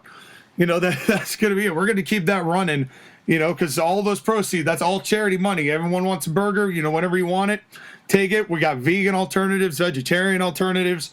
We're even cooking that on a separate grill. If you made me sit through 12 consecutive matches in a row, I may actually kill myself. Yeah, no, we're gonna give you time to stretch your legs, go to the bathroom. This is a huge event. We want you to bring your family, but we also want you to have a good time. We don't want you to just be stuck sitting on your hands watching two no-names wrestle for 25 minutes in the opening match. That's not how this goes. ACP. AEW looking at you. Yeah, exactly. Staring directly into your shrimply pupils.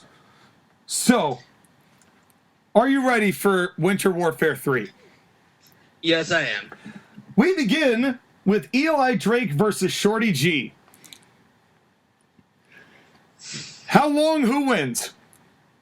5 minutes and give me the Drake man.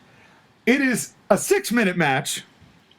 But okay, at least I win by Price is Right rules. That's right, and you are in fact correct that Eli Drake wins with the EDF, which is the Eli Drake finale or the Eli Drake finish, which is called some weird jelly roll thing. You could look it up on the internet, but I wasn't going to call it that, so we just did the EDF, and that's good enough for me. On a side note, this whole thing with LA Knight and Bray Wyatt is making people really appreciate how good LA Knight is on the microphone.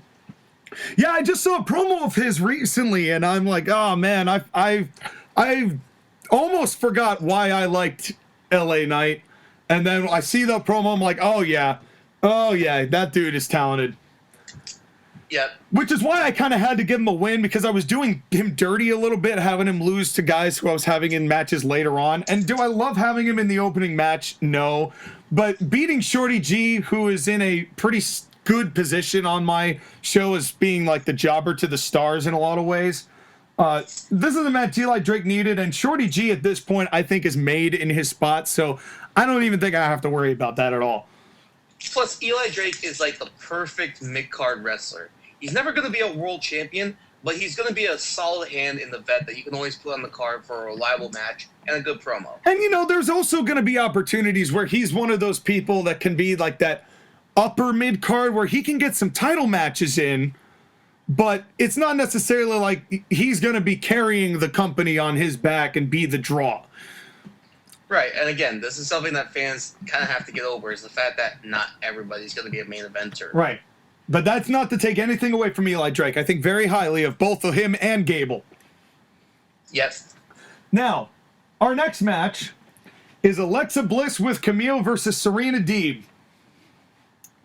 Now, this match came about after a tag match between Mickie and Serena versus Alexa Bliss and Camille ended up ending in an over-the-top rope disqualification because Camille powerbombed Mickie outside the ring.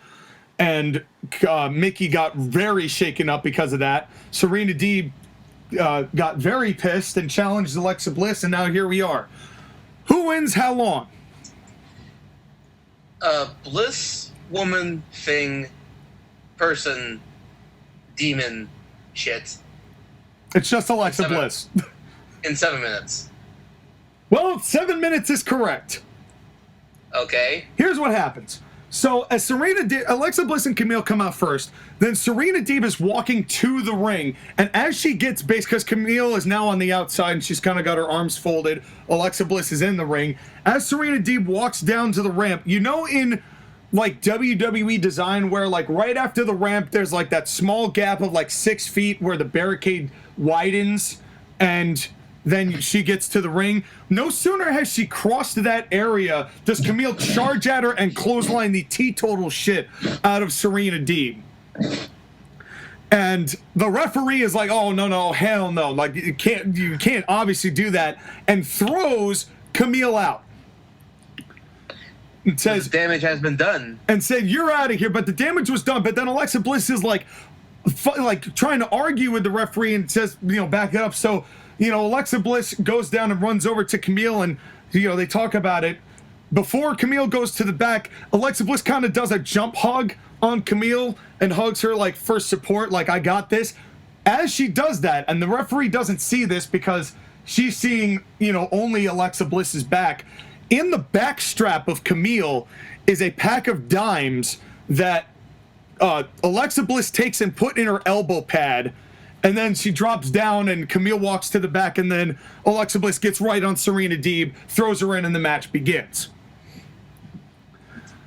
So, then we get to the finish. This match, as I said, goes 7 minutes. Alexa Bliss is on top for most of it. Serena Deeb starts to make a comeback. As Serena Deeb is starting to make a comeback, Camille walks back down the ramp. And as the referee sees this, and the referee kind of goes over to the ends of the rope and says, no, you can't be here. As Camille is like, no, I want to be here. And she's like, no, you can't be here. So there's a little bit of arguing going on. At this point, Serena Deeb is down a little bit. Alexa Bliss is down because they had, Serena Deeb's just been exhausted, been taking the heat. Alexa Bliss goes to take the dimes out of her elbow pad, goes to rear her arm back to to punch with the pack of dimes in her hand. And Mickie James, who jumped through the crowd, takes the pack of dimes out of Alexa Bliss's hands, looks at Alexa Bliss, and just pours out just breaks the whole pack in half, and the dimes all drop to the floor. Alexa Bliss sees this, and now at this point, multiple referees have now gone to Camille, and they're really trying to usk her out. So now the referee can now start to kind of go back to officiating the match. Alexa Bliss goes to take a swing at Mickie James. Mickie ducks. Alexa Bliss gets kind of thrown off momentum because she took, because he missed the right hand, turns around. Serena Deeb is right there, gets Alexa Bliss down into the Serenity Lock, and Alexa Bliss taps, Serena wins. Something I have to give you credit for is that your finishes are very intricate. They require a lot of moving parts, and you have to get it all right. But if you get it right, that's a really cool finish. Because, again, it's very complicated, very storytelling, but when done correctly, it's just beautiful. Thank you. Thank you. The reason I didn't have Alexa Bliss win here is that I have not had Serena Deeb win anything except the tournament. The tournament finals, basically, she was in. But Serena Deeb, and really a lot of the baby faces that I've had in this kind of like women's mid card, they all lose so that Alexa Bliss and Camille can get more over. I need at some point to get one of those wins back. I can't lose the credibility of my baby faces by having them lose all the time. But, this is a way where Camille is basically out of the equation for it. And that kind of makes it, and the whole idea in this would be Alexa Bliss and Camille knew that Camille was going to be banished from ringside after the clothesline, which is why she had the back, the whole hug thing, that was all set up so that moment when Camille came back and knew that she'd be distracting the referee, that's when Alexa Bliss can go and, use the move. They just didn't expect Mickie James to be there, who is not cleared to wrestle, because of the power bomb, but she was there to still foil the plans and still get a babyface a win here. And I don't think this damages Camille or Alexa Bliss in the way that this is done. And even if it does, you have Alexa Bliss, one of the best talkers in the women's division, and she can spin almost any story. Yeah, and that's where, and Camille kind of being silent, and you don't really see the pack of dimes in wrestling anymore. That used to be an old territory trick. And the reason I liked using the dimes here was that the visual of Mickie James ripping that apart and all the dimes falling out is something everyone in Madison Square Garden would be able to see what Alexa Bliss was trying to do. Right. Here's the thing, though, is that, again, how much does a pack of dimes being hit in the face hurts? Well, I mean, it's... No. The reason I say that is that we haven't seen it that long, so it's like, I wonder how much that would actually hurt. I'm sure it would hurt a lot. I mean, it's condensed metal. I'm sure it's going to have some impact. Right. It's just not like the proper brass knuckles, which would for sure hurt. But right. It's a creative, again, weapon because it's not conventional. It's something that is easily concealable and can be used in a way to get heat. Again, it's brilliant stuff and stuff that we really should see more that we just don't. Yeah, and again, this has all been researched from other several promotions and just kind of made into my own. It's kind of a yes and sort of situation. So this, and I really am trying to make a point to make the mid card of my women's division still mean something valuable, where having multiple women's matches are done not out of necessity of just getting them on the card, but out of necessity of the storyline has called for it. Right, because, again, when we talk about women's wrestling, and the thing that WWE is running a risk of doing right now is doing to the thing where, like, okay, you have one women's match that's important, and the second women's match means nothing. Yeah, it's a multi-women's match where Nikki Ash is going to try.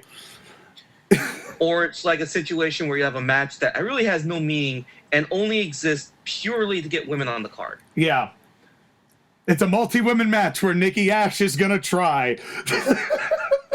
Or you get the ancillary really bad match with Ronda Rousey and Shotzi Blackheart. Oh, I am so glad I skipped that match. But speaking of things you can't skip, match 3, Adam Cole versus Roderick Strong. Yay, question mark?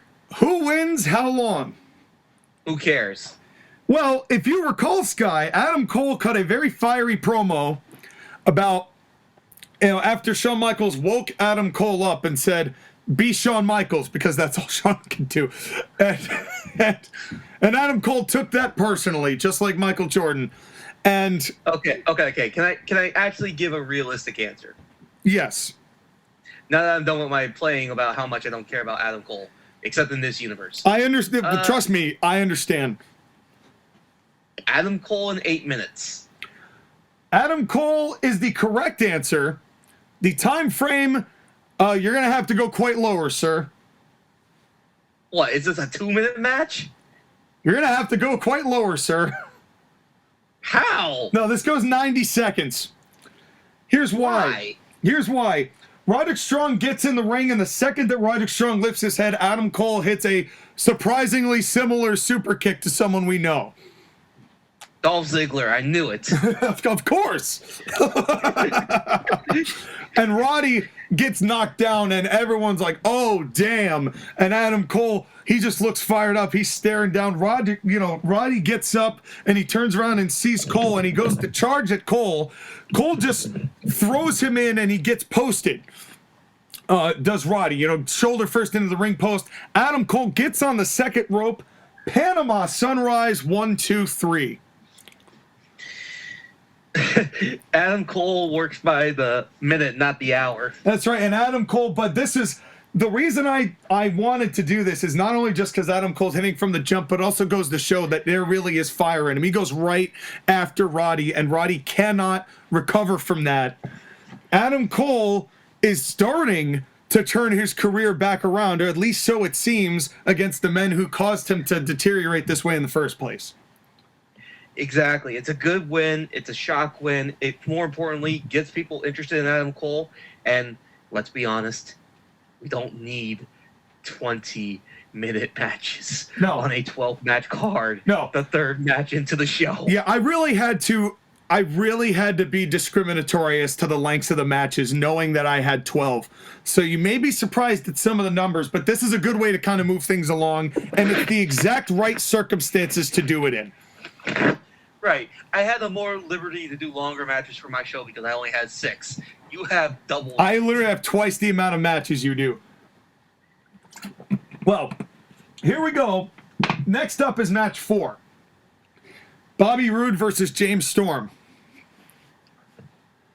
Who wins how long? Someone's in for a rude awakening. Ha ha ha ha ha ha. In 6 minutes. In 6 minutes. Oh, well, it goes 8 minutes. Now, this is one of those times when I'm going to mention the promo in the back, promo on the pre-show, because the package here, Bobby Roode alludes, and he says in his promo that the problem with James Storm is that he's a fossil, an old memory of a bygone era. But the times are changing, and Bobby Roode is getting with the times, and he's going to demonstrate that to Storm tonight. And everyone isn't quite sure what that means, but that's how this goes. This match goes 8 minutes, and this, of course, started because Bobby Roode turned on James Storm after their career as a team had ended, and then, Bobby Roode had a win, and then James Storm had a win. Not against each other, but just in other capacities on ACPW television, and so here we are. Here's the finish. James Storm makes the comeback. James Storm is ready. He hits a super kick out by Roode. Storm says it's time to end it. He's got Roode in the eye of the storm, but Roode kind of shimmies and shimmies out of it, turns around and pushes James Storm into the corner. And that's where the referee just happens to be, but he doesn't squish the ref. They just get dangerously close. And James Storm, it's like basically they're almost hugging, they're so close. So the referee's kind of head is like by Storm's shoulder, right? Well, as they do this, from underneath the ring comes out Andrade and rakes both eyes of Storm. And Storm kind of staggers, his eyes just get both raked. He turns around, and Bobby Roode hits the double R, the hammerlock DDT cover, 1, 2, 3. Bobby Roode has aligned himself with Andrade, and then Selena runs down from ringside, and the three of them celebrate together over the body of James Storm, who's still reaching for his eyes.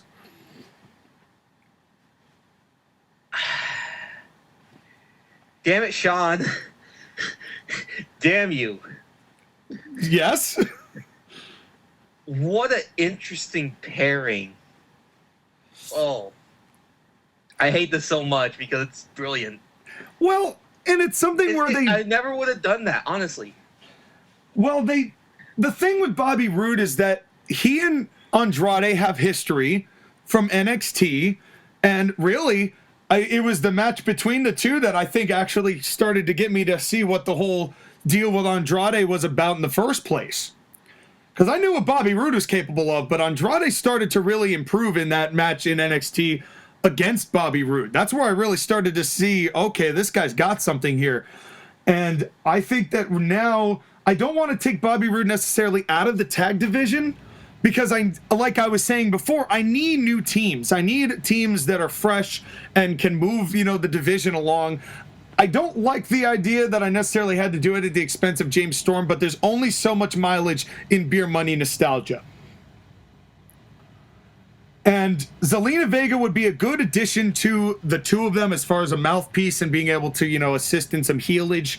But it also gives Andrade something to do, because I have been doing dick all of nothing with him for quite some time. So this is it's a good way for me to kind of get him back into the fold as well, because as Braun Strowman so eloquently put it, I'm not finished with you.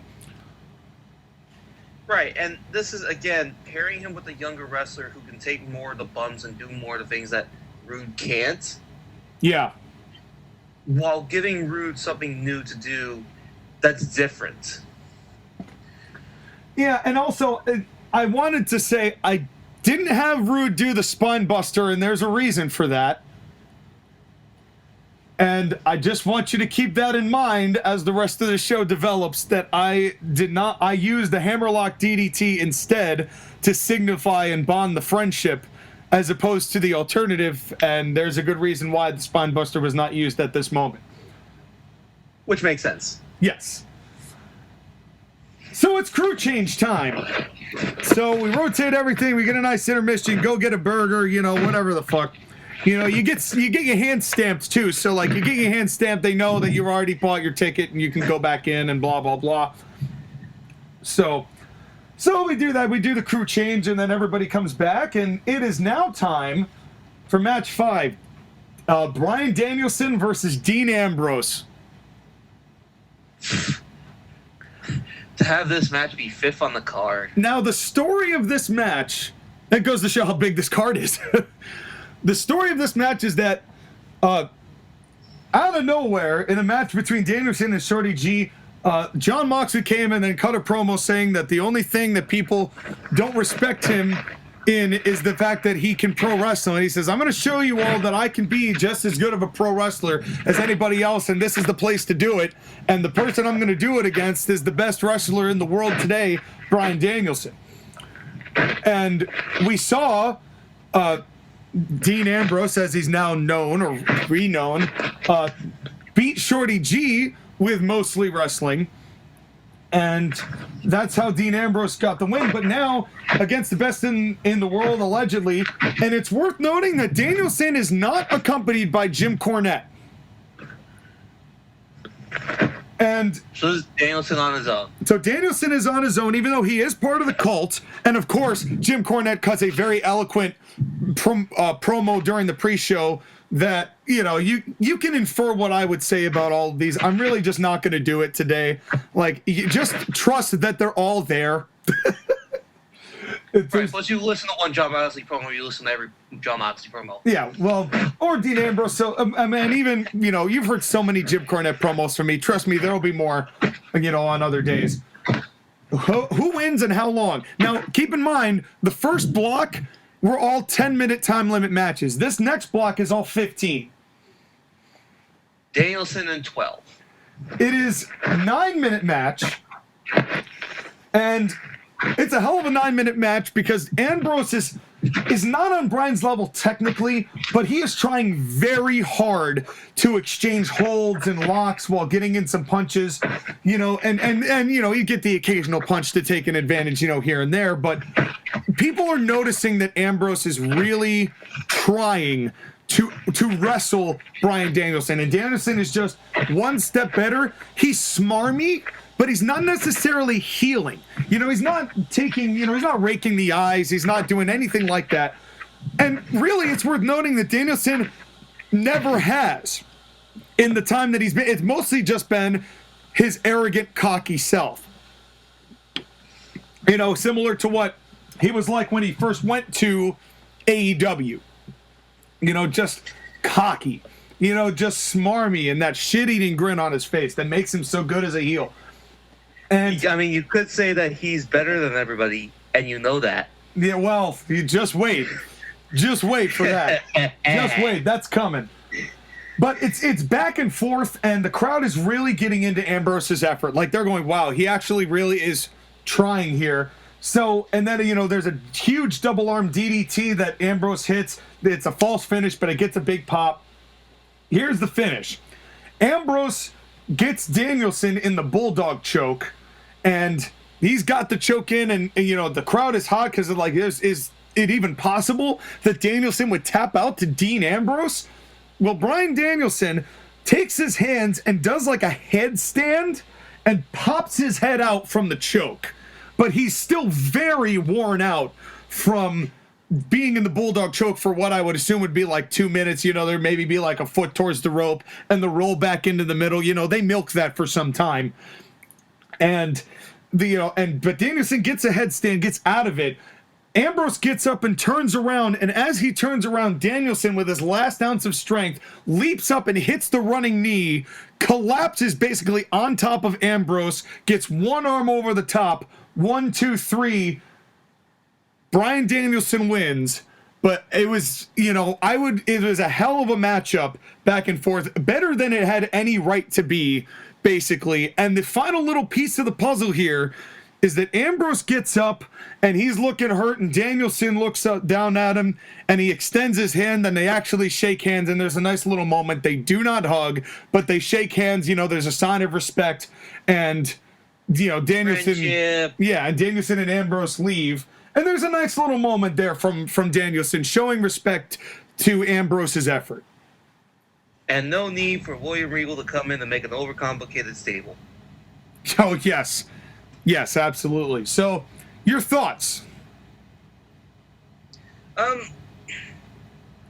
Again, this is all good stuff because we're talking about a situation here where a stable...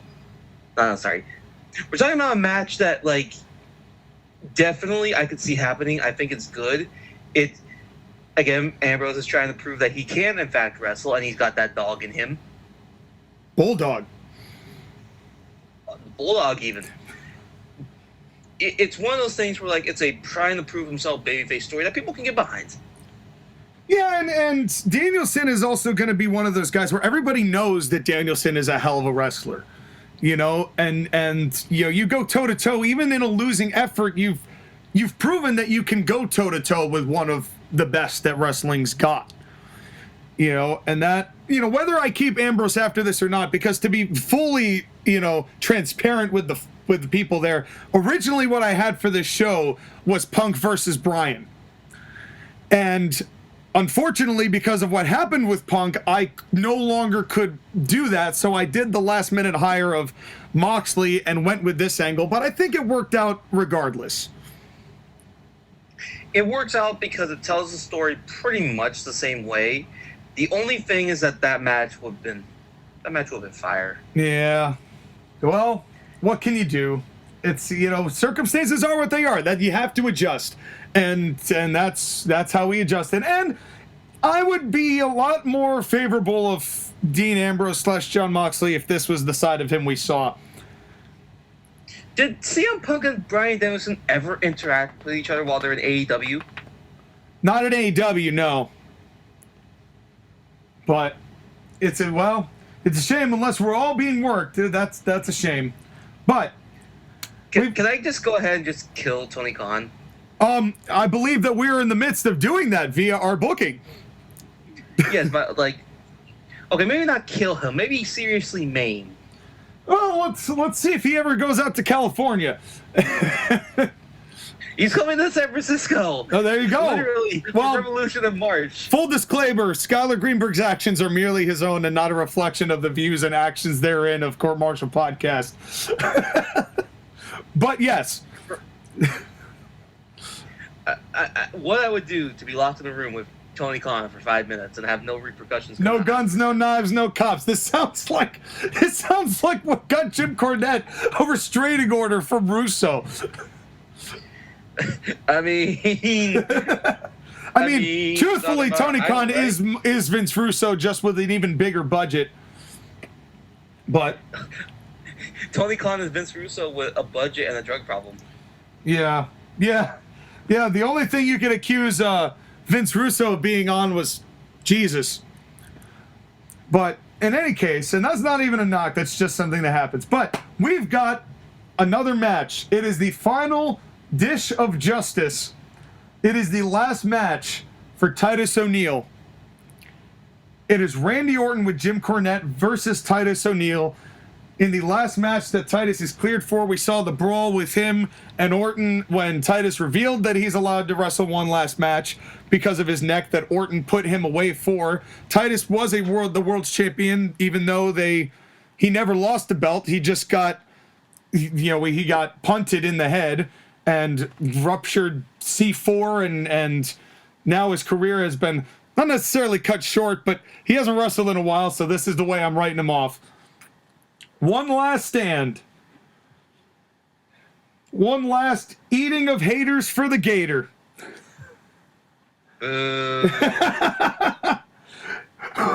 How long and who wins? Just because of that, I'm taking this match off, and I'm not doing a guess. Because of that pun right there. There you go. All right, well, during this match, it's 13 minutes.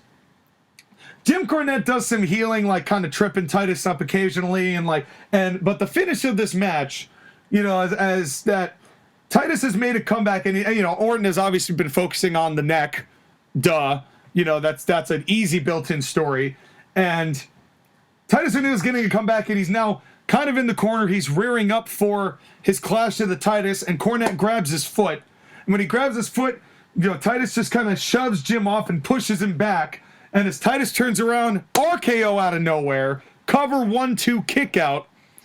And then Randy Orton's got that look in his eye. Here he is. He sees a guy kneeling, and he sets up and he's getting ready for the punt.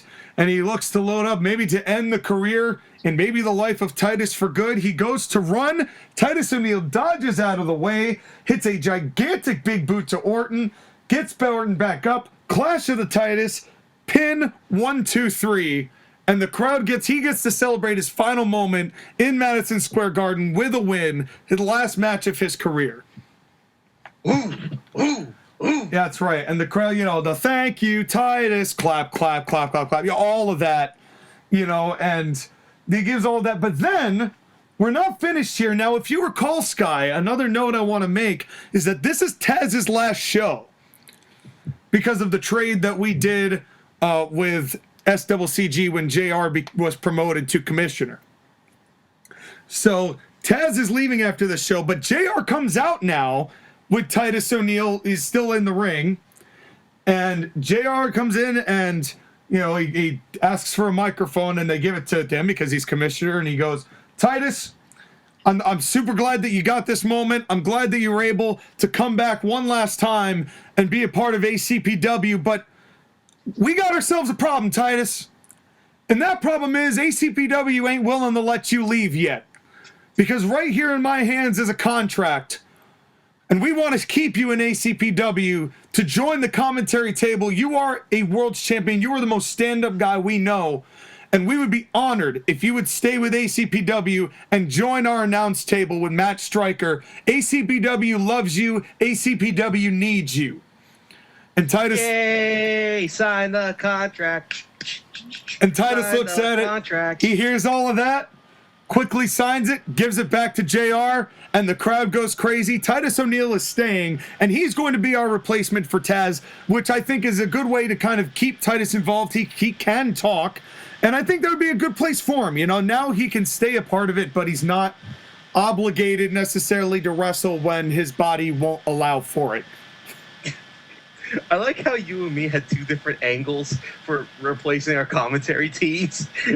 You went with the commentary as a reward angle. I went with the commentary as punishment angle.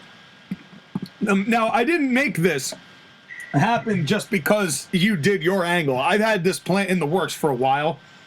Right. No. But this is not like. It is funny that you used yours as a punishment, and ours was like, please stay with us, Titus. Do not leave.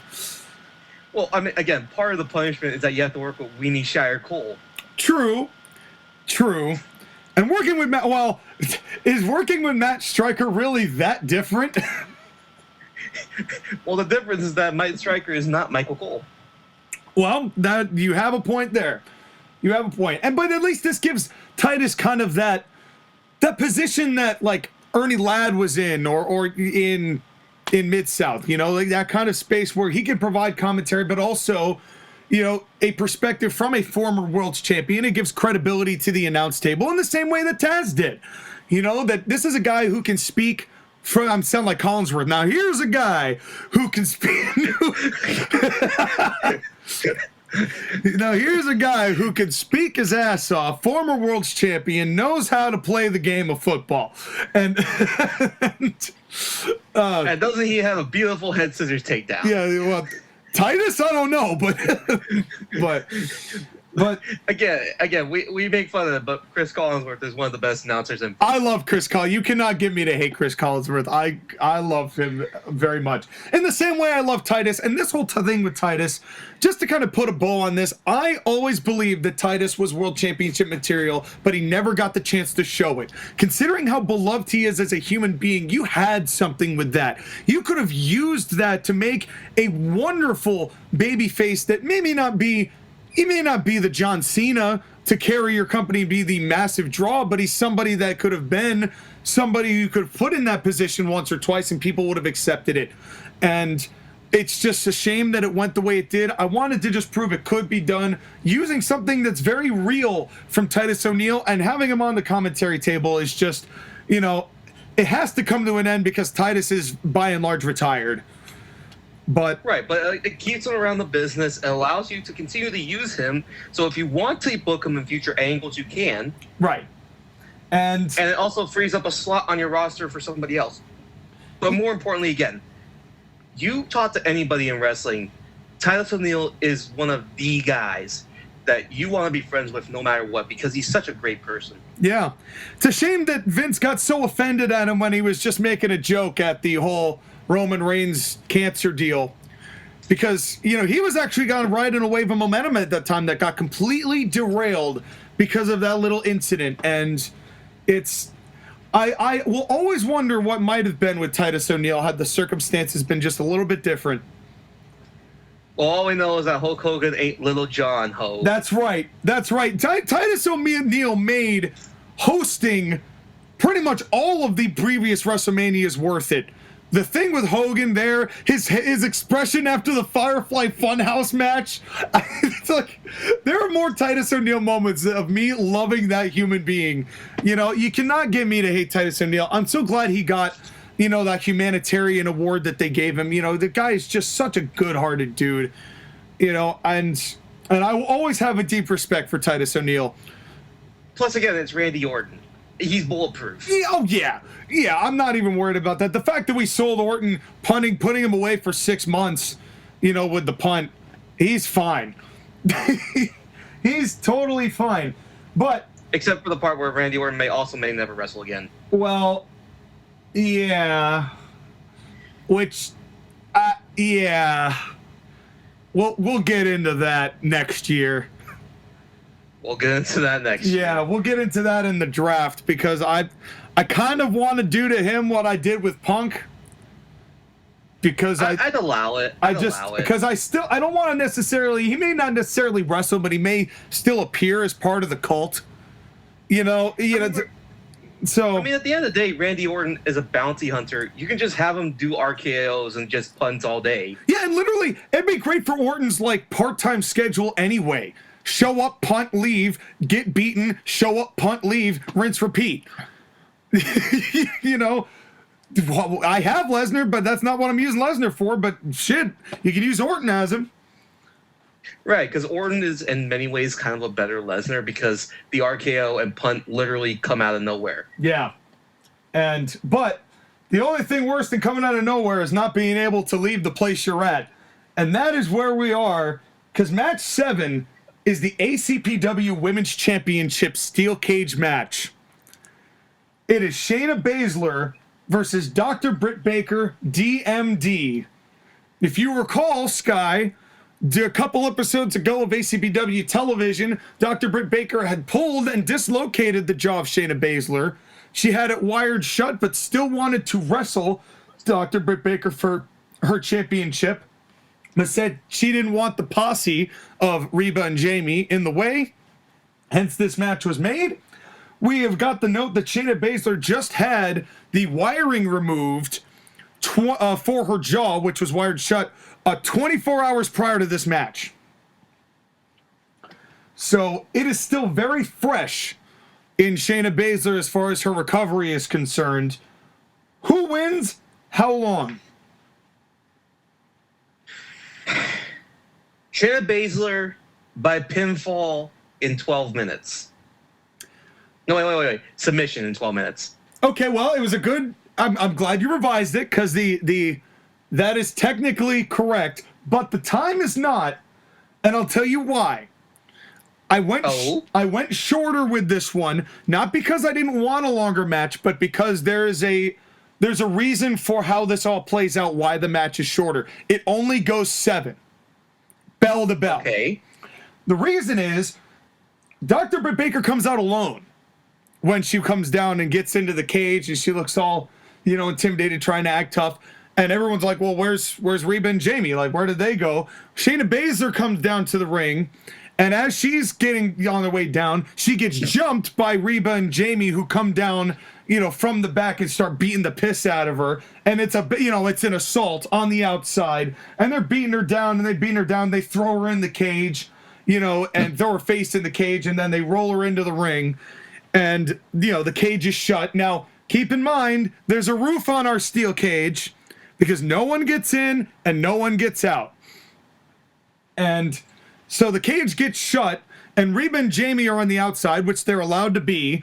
But Shayna gets jumped, and now the match starts. And Dr. Britt has an immediate advantage. Of course, the crowd hates the fact that Dr. Britt cheated. And remember, Dr. Britt, won by disqualification against Shayna at the most recent major event, so she still thinks that she's the champion, which is how this all came about. The whole story of the match is Dr. Britt trying to get at the jaw, but Shayna just able to swat it. Keeps trying to, she keeps fighting back, and then suddenly Shayna starts making a comeback, starts suplexing Britt around everywhere, and the posse starts shaking the cage. And they're starting to shake the cage to distract them, but they're both on one side. So finally, Shayna has had enough and runs and does a drop kick into the cage, and the cage hits both members of the posse, and they go rocketing backward. And that's enough to finally get them from doing their thing. But that is enough of a distraction for Dr. Britt to get down Shayna Baszler and finally get the lockjaw in.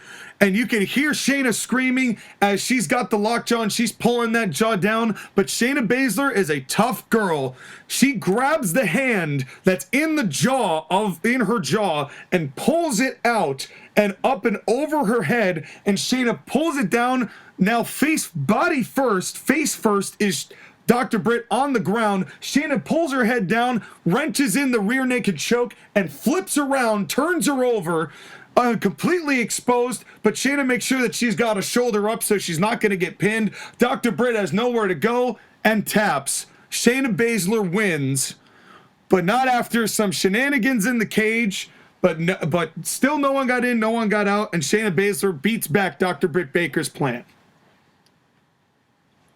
And all was right with the world because DMD got broken. That's right, and that was what Shayna was never able to really do, was get that on her in that way, because that was not in a major way because, of course, the disqualification and blah, blah, blah. So, yeah, this is more of like an angle than a match, but it's still... I still wanted to do a cage match with the women because the story called for a cage, but I'm not necessarily blowing my wad in the cage for this show. Because you can save the cage for another time when you do want to blow your wad. Right. This is a good way to make the women's title match seem and feel like a serious thing that needs to be done. And I think that alone does wonders for the women's division, that you would even have a cage match where it's not just done because, oh my God, it's the first ever women's one. Yep. It's a situation where you can take this match concept and use it in the future. Now, I agree with the shenanigans because it's Dr. Britt Baker. Her whole character is defined by her not winning on her own, but winning because she has people behind her. Mm-hmm. It's just that Shayna Baszler is that.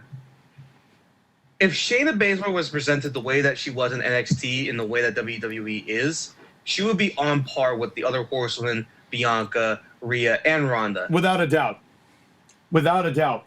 And I remember you saying, Sky, when I drafted Shayna, you were like, I don't know if you're going to be able to rehab Shayna Baszler properly. And I feel like kind of a win in this situation does kind of finish the rehabilitation process. That she fought through all of that and a broken jaw and still was a badass enough to get Dr. Britt to tap. Plus, it also does the one thing with Shayna Baszler that you want to do, which is shut her up and just let her work because she's not a great promo. But how do you sell a badass? By kicking ass. Yeah, by kicking ass. Yep. Well, we are now at match 8, and this is, as JR would say, business is about to pick up, as if it didn't already. It is FTR with Jim Cornette versus Brian Pillman Jr. and his tag partner, Stone Cold Steve Austin. Now, I'd be lying to you if I said that the reason Madison Square Garden was sold out was because of Austin. Because that's the 100% the reason why. If I said it wasn't because of Austin, I'd be lying. Give me a hell yeah. Yeah, hell yeah. And this came about because, of course, FTR Pillmanized Griff Garrison. And what? That's right. Griff Garrison. What? Brian Pillman's partner. What? Varsity Blondes. What? Had his leg shattered. What? Pillman needed a partner. What? Pillman needed a partner. What? Pillman asked Arn Anderson. What? Arn Anderson made a phone call. What? Said, Steve. What? You want to wrestle? What? Want to be Pillman's partner? What? Said, hell yeah. Yeah. And here we are. I'm sorry. I just want to see how many Stone Cold catchphrases and things I can get in there. Yeah, I just don't have the gravelly voice that Austin does. But in any case, who wins? How long? There's no way in hell you're having Austin lose in Madison Square Garden. And you don't have to be a long match here. It's probably, what, 5 minutes? Well, no, actually, no. This is going to go 14. Huh? You know why? Because it's FTR. And FTR are going to get a lot of heat on Pillman Jr. And it's going to be a lot of isolation. It's going to be a lot of, this match goes a ways because if there's anyone I trust to make this match with Pillman Jr. and Steve Austin, concealing whatever weaknesses Austin has at 57 and whatever greenness Pillman still has, it's going to be FTR.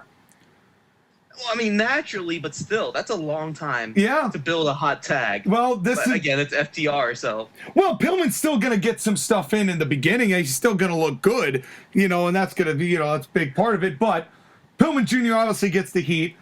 Hot tag to Austin. Austin makes the comeback, and now Dax is down, and down on the outside, and Cash is in the middle of the ring, and Austin's looking down. The crowd's going nuts, and he points at Pillman Jr., and he extends the hand. Pillman Jr. gets the tag. He goes up to the top rope to hit the Pillman missile drop kick on Cash. As Cash is getting up, Dax gets into the ring.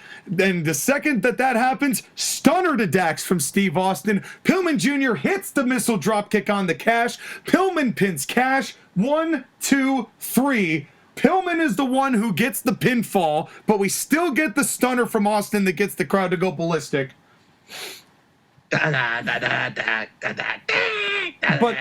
the overall story here is that Pillman Jr. is the one that wins this.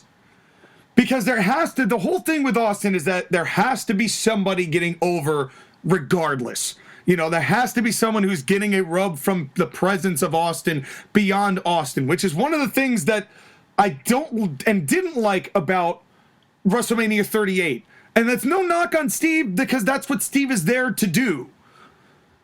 But if he was going to come back, I would have much rather it been in a circumstance where he could have helped somebody along the way, like Pillman Jr., get one over on FTR. But, of course, Dax goes back in, and he goes to get up and you start yelling at Austin. Stunner to Dax again. Cash gets up, stunner to Dax. Cornette gets in the ring and starts yelling at Steve Austin. And Austin's looking at Jim, and he's looking at the crowd, and he looks at Jim, goes to kick Jim Cornette, but before he can get the rest of the stunner, Dax and Cash pull Jim out of the ring. And they're like, nope, you're not getting stunned. And the crowd boos tremendously that Cornette gets saved from getting a stunner. Boo, boo. But in any case, Austin grabs a couple beers. He cheers Pillman. They both, drink a little bit of beer on each corner, and they leave together. But Austin is not going to be stunnering Pillman Jr. No. See, here's the thing: is that you realistically, if you really wanted to, you could take that entire angle and have it be at last year's WrestleMania, Stone Cold and Pat McAfee versus Kevin Owens and Austin Theory with Vince McMahon at ringside, and do everything that you just said except for the part where Stone Cold would actually stun Vince McMahon. Right. But just because you get a little bit of the Attitude Era pop, but you get Pat McAfee the opportunity to just team with Stone Cold, because that would be a fun tag team. Yes, it would. And then you could eventually do the KO versus Austin Theory storyline, where those two are angry at each other. Yeah, you were gonna do anyways. Yeah. So, but let's not talk about what they could have done at WrestleMania 38. Again, WWE under Vince McMahon had the tools to make something that was kind of good, great. Yeah. And just didn't. And just couldn't. Did not have the ability to do it. And unfortunately, that's just the way it is. But in this case, this is also, there's a reason I put it here, because we've got major matchups with major implications coming up in the final block. And this would be a good way and a good match to send people to intermission. Because after that, the crowd would be dead tired. The crowd would be dead tired. Go get a burger. Go take a piss. Get a cup of. We'd also be, selling coffee at this point. You want to get selling Stone Cold Steve Weiser beers. Yeah, there'd be the coffee. There'd be stuff to keep you awake. Everybody. We got 4 big matches going on the finish. And speaking of crew change, and we are back now with the third part of the show, and it gets way bigger from here. Are you ready, Sky? Hold on, Sean, just 1 second. What's that? The fucking Kansas City Chiefs had the chance to kick a field goal against the Texans to win the game, and they missed it. Good for the Texans. They needed a break. They're going to overtime. Then sorry, Texans. Good, you tried. God damn it, Harrison Butler. I'm so glad I dropped you from fantasy. Yeah. Well, they need to get their butts kicked. But in any case, speaking of butt kicking, it's match 9, Brock Lesnar with Paul Heyman versus Damian Priest. These next 2 matches have a 20-minute time limit. The co-main event, quote-unquote, has a 30, and then the main event has a 60.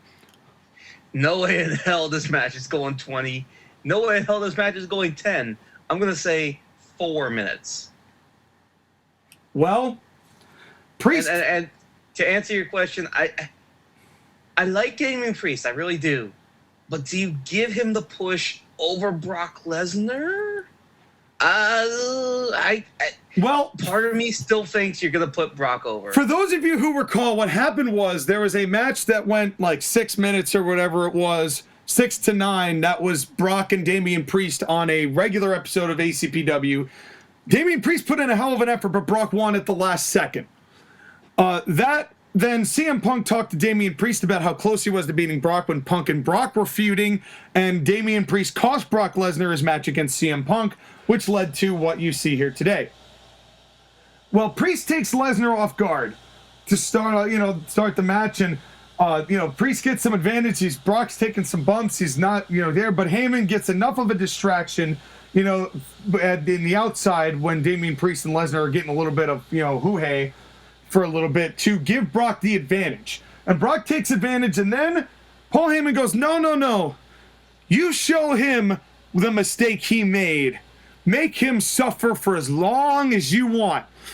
And so Brock Lesnar hits a German, and then a belly-to-belly, and then a German, and then he dances around a little bit, and then another German, and then he hits another German, And then he hits another belly to belly, and he keeps laying them in 8, 9, 10, 11, 12, 13, 14, 15. And every time, Lesnar's kind of walking around. He's never pinning Damian Priest, but he's walking around just having a hoot and a holler, just going out and just making piecemeal of Damian Priest. And Damian Priest is basically a heap at this point. He's taken about 15 German suplexes, 4 or 5 belly-to-bellies. Now the cover is made, and Heyman says, all right, I think we've done enough here. And at this point, the crowd is uncomfortably silent. You know, they've been watching Brock basically just toy with Damian Priest for a long time. And it's just uncomfortable. And then finally, Brock goes up, and he goes and hits the F5. It's over. It's done 1, 2, and Damian Priest gets the shoulder up, and the crowd wakes up. And they're going, there's no way he just can. And Heyman is shocked, and Lesnar is shocked. And Lesnar now gets up, and he goes to try for another F5, and he goes there, but Priest starts to make a comeback. He's getting flurries, desperate punches. Eventually, Lesnar goes and hits the rope, and there's a big boot that knocks both of them down. You know, and the referee goes to count to 10, and Priest gets up, and Lesnar gets up, and Priest is starting to show some fire, and he's getting some punches back and forth, and eventually lands a gigantic spinning heel kick that knocks Lesnar down. Heyman gets up on the apron to try and run interference, gets a roundhouse kick from Priest for his trouble, but because of that small little piece of distraction, Lesnar gets him up, goes for a second F5. It's got to be it. Cover 1, 2, kick out. Again, the crowd is going banana sandwich. Brock finally is like, all right, I've had enough. Gets up, goes up to get another F5, but as he goes to hit another F5, Priest slides out the back, locks in the choke slam, goes to hit it, lands the choke slam, but before Priest can get the cover, the bell rings. It's a draw. Bullshit, you had them go 20 minutes? It's a draw. Oh, and Priest is staggering like, are you kidding me? And the second that happened, Lesnar kind of starts to get back up, gets Priest with an F5 and storms out. He's pissed. And Heyman's pissed, and they both walk out, and Priest is kind of laying, and, you know, he just got 3 F5s, but he nearly was going to beat Lesnar. I really milked this suplexing. I want Lesnar to demolish him with a lot of suplexes, so this crowd gets uncomfortably silent for this moment. But I cannot have this feud end here. Why not? Because there's more to do with this. I have more places to go with this feud. But instead of getting pinned, and he didn't beat Lesnar, but he went to a draw with Lesnar. But how much of it was Brock's fault for toying with Damian Priest for so long? Interesting. I feel like you run the risk of the match. You run the risk of making people angry. Obviously, that's the point. That is the point. Right, but again, it's one of those things where, like, it's a bullshit thing. The trick, though, is that you have trained your audience to expect when a draw happens that there will be more coming. Correct. So if you were to do this in a vacuum, people would be pissed and like, I'm never watching this show again because fuck them because they did draws. With this show, you're like, yeah, there's a draw and yeah, it sucks, but you're going to expect more. Like, there's going to be something else that happens with this match and with these people involved again. It is a star-making performance on Damian Priest's side alone because he looks good going up against Brock Lesnar and going to a draw with him because not many people can do that. Right. And also, it's kind of one of those things, like, remember how that match that Lesnar had with Daniel Bryan went? And that was about as long. You know, when you're talking about, like, how that went and how that was milked as far as, like, the neck injury and things like that, and the Lesnar not taking him seriously. So Heyman on Brock's instruction going, yo, no, we've got time. We've got time. You just go have fun out there. You know, at the expense of, oh, well, maybe shouldn't have wasted all that time. You know, and now you get into the question of, is Heyman a part of the problem for the fact that Lesnar could not close on something he figured was a shoe-in win? And it is difficult with draws because you run the risk of of getting the wrong kind of heat with fans. But I also am very selective where I use draws for a reason. It's not something I just pull out all the time and then expect people to just accept. There's always something.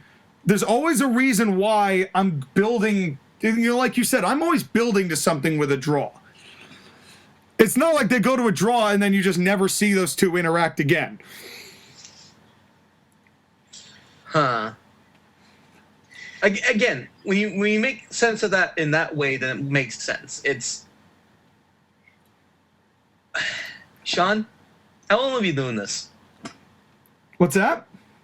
How long have we been doing this? We started in June of 2020, so 2.5 years, basically. Right, and we're building up to moments that are this good. Yeah. And the fact that there is like a debate about the outcome of this match is exactly what I'd be looking for in it.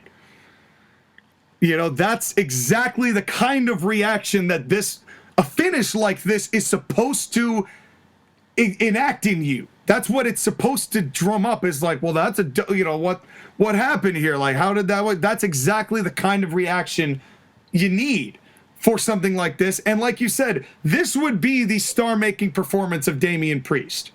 And that is something that had to happen. But I don't necessarily want to give Priest a win over Brock, like you said. Not yet. It's not time yet for that. It's not time for it yet, and you have the ability to later on do that if you want to. But again, you're bringing Priest up along, giving him time to get ready for the type of thing that will happen after you beat Brock Lesnar. Because if you beat Brock Lesnar, you're right in there for the world title. Right, exactly. And also, this is another part of this too, is where it's like, when I lost Punk, I had to figure out, I was always planning on doing Brock Lesnar and Damian Priest at the end of this year. I had that plan since February.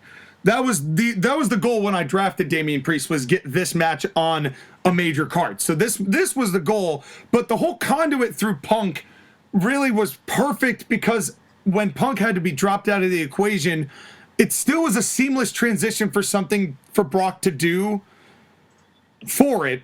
And even though Brock's record in major matches has been draw, lost to Punk because of Priest, draw this year, I don't think it diminishes him any, because there's, Brock's aura is still what Brock is. Again, he's ironclad.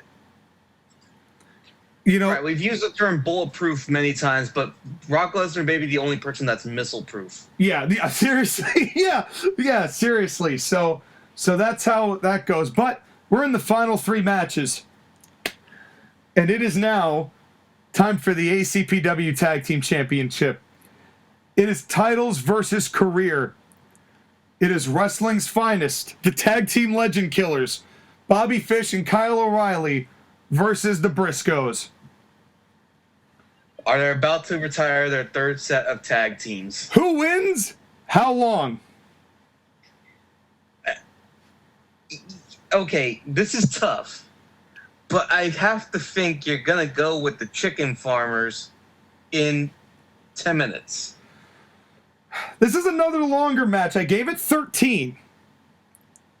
And, it's not that long. Well, 13 or 14. If they want to go another couple minutes, push it to 16. Who cares? Because I've saved, as you see, all of the double-digit times for now, basically. With the exception of like 1 or 2 here or there. But like, for the most part, all of the larger matches have happened later on the card. And there's a reason for that. So here's how this goes down. And Jay takes most of the heat. So when Mark makes a comeback, Jay's down. But Mark makes a comeback. They do a counter here where Bobby Fish, basically there's like a miscue, quote unquote, and their heads collide. So they both get knocked down. At that point, Bobby, quote unquote, sells that he's got a concussion. Right? He's like, oh, yeah, so the ref is looking at him. At that point, O'Reilly is on the outside, and he gets a chair. Now, the camera is focused on Kyle O'Reilly like he's coming in from the side, like from the right-hand side. I'm describing to you the shot. It's a shot where Kyle O'Reilly's coming in from the right-hand side. He's picked up the chair and he's coming up to come into the ring on the left. You know the shot. WWE's used it a lot. You know what I'm talking about? Yeah, it's a Vince Dunn shot. Right, yep. Well, during that shot, as he's walking to the ring, the camera all of a sudden charges and hits Kyle O'Reilly and, goes crazy. And we cut to another angle. And, of course, the referee's looking at Bobby. The camera gets thrown down because the camera was just thrown in Kyle O'Reilly's head.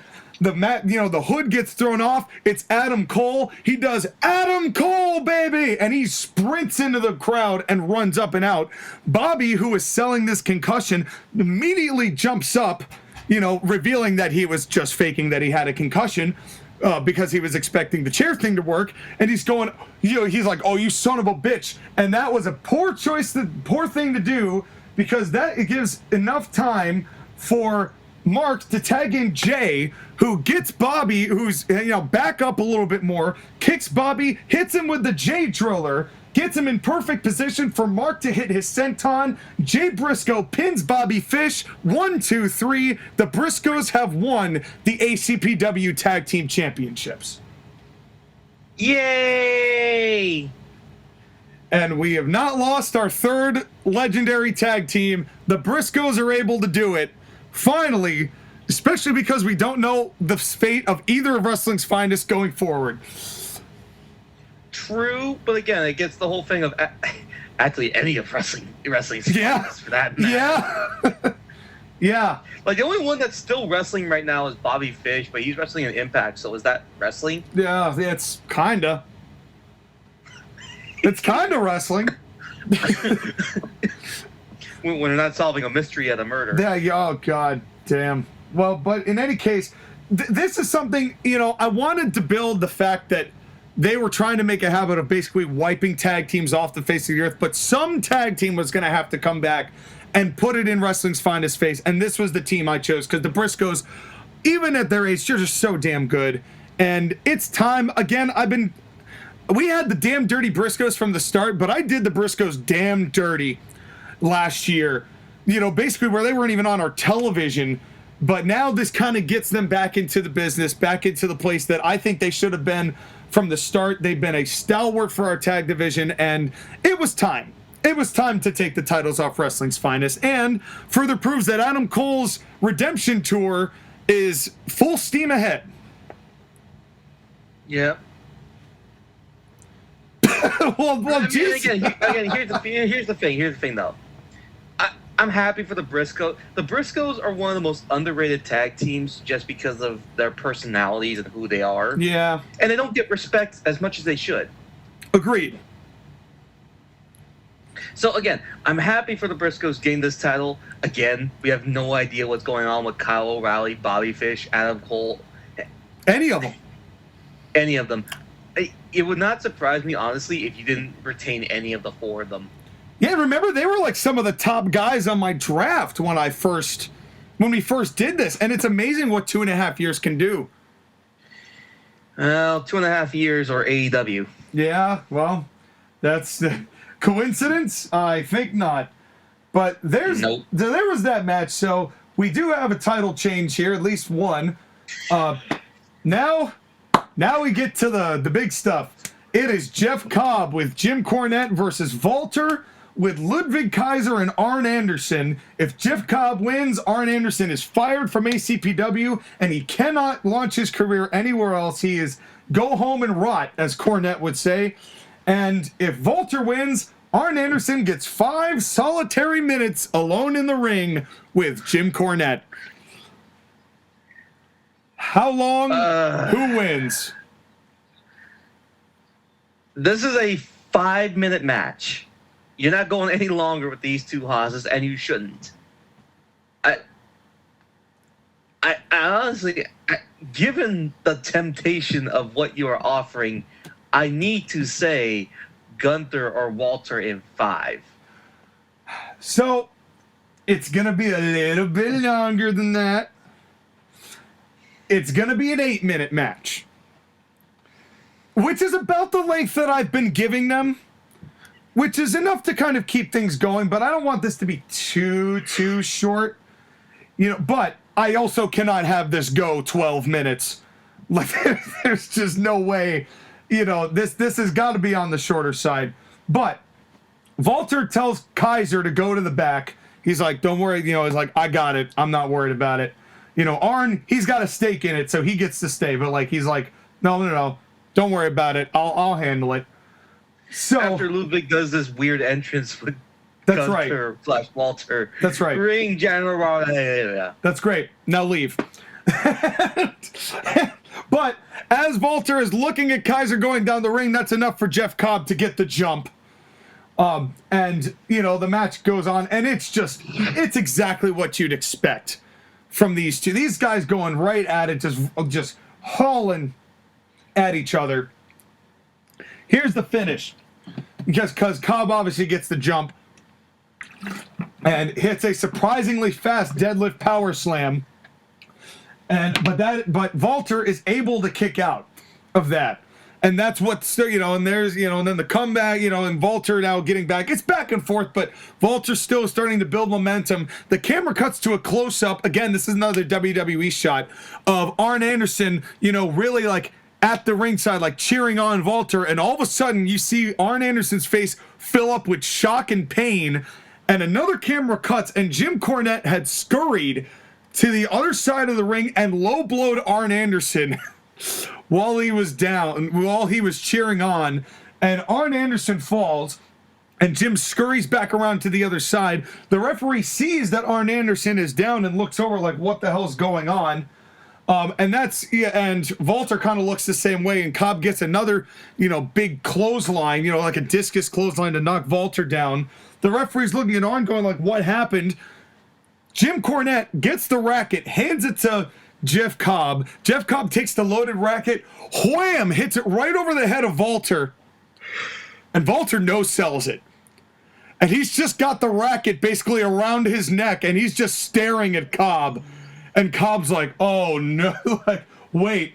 And the second that happens, Walter just hits that gigantic clothesline like he did to Sheamus and just decks Cobb down, takes the racket off his head, throws it down, signals that it's over, gets Cobb into the power bomb. 1, 2, 3.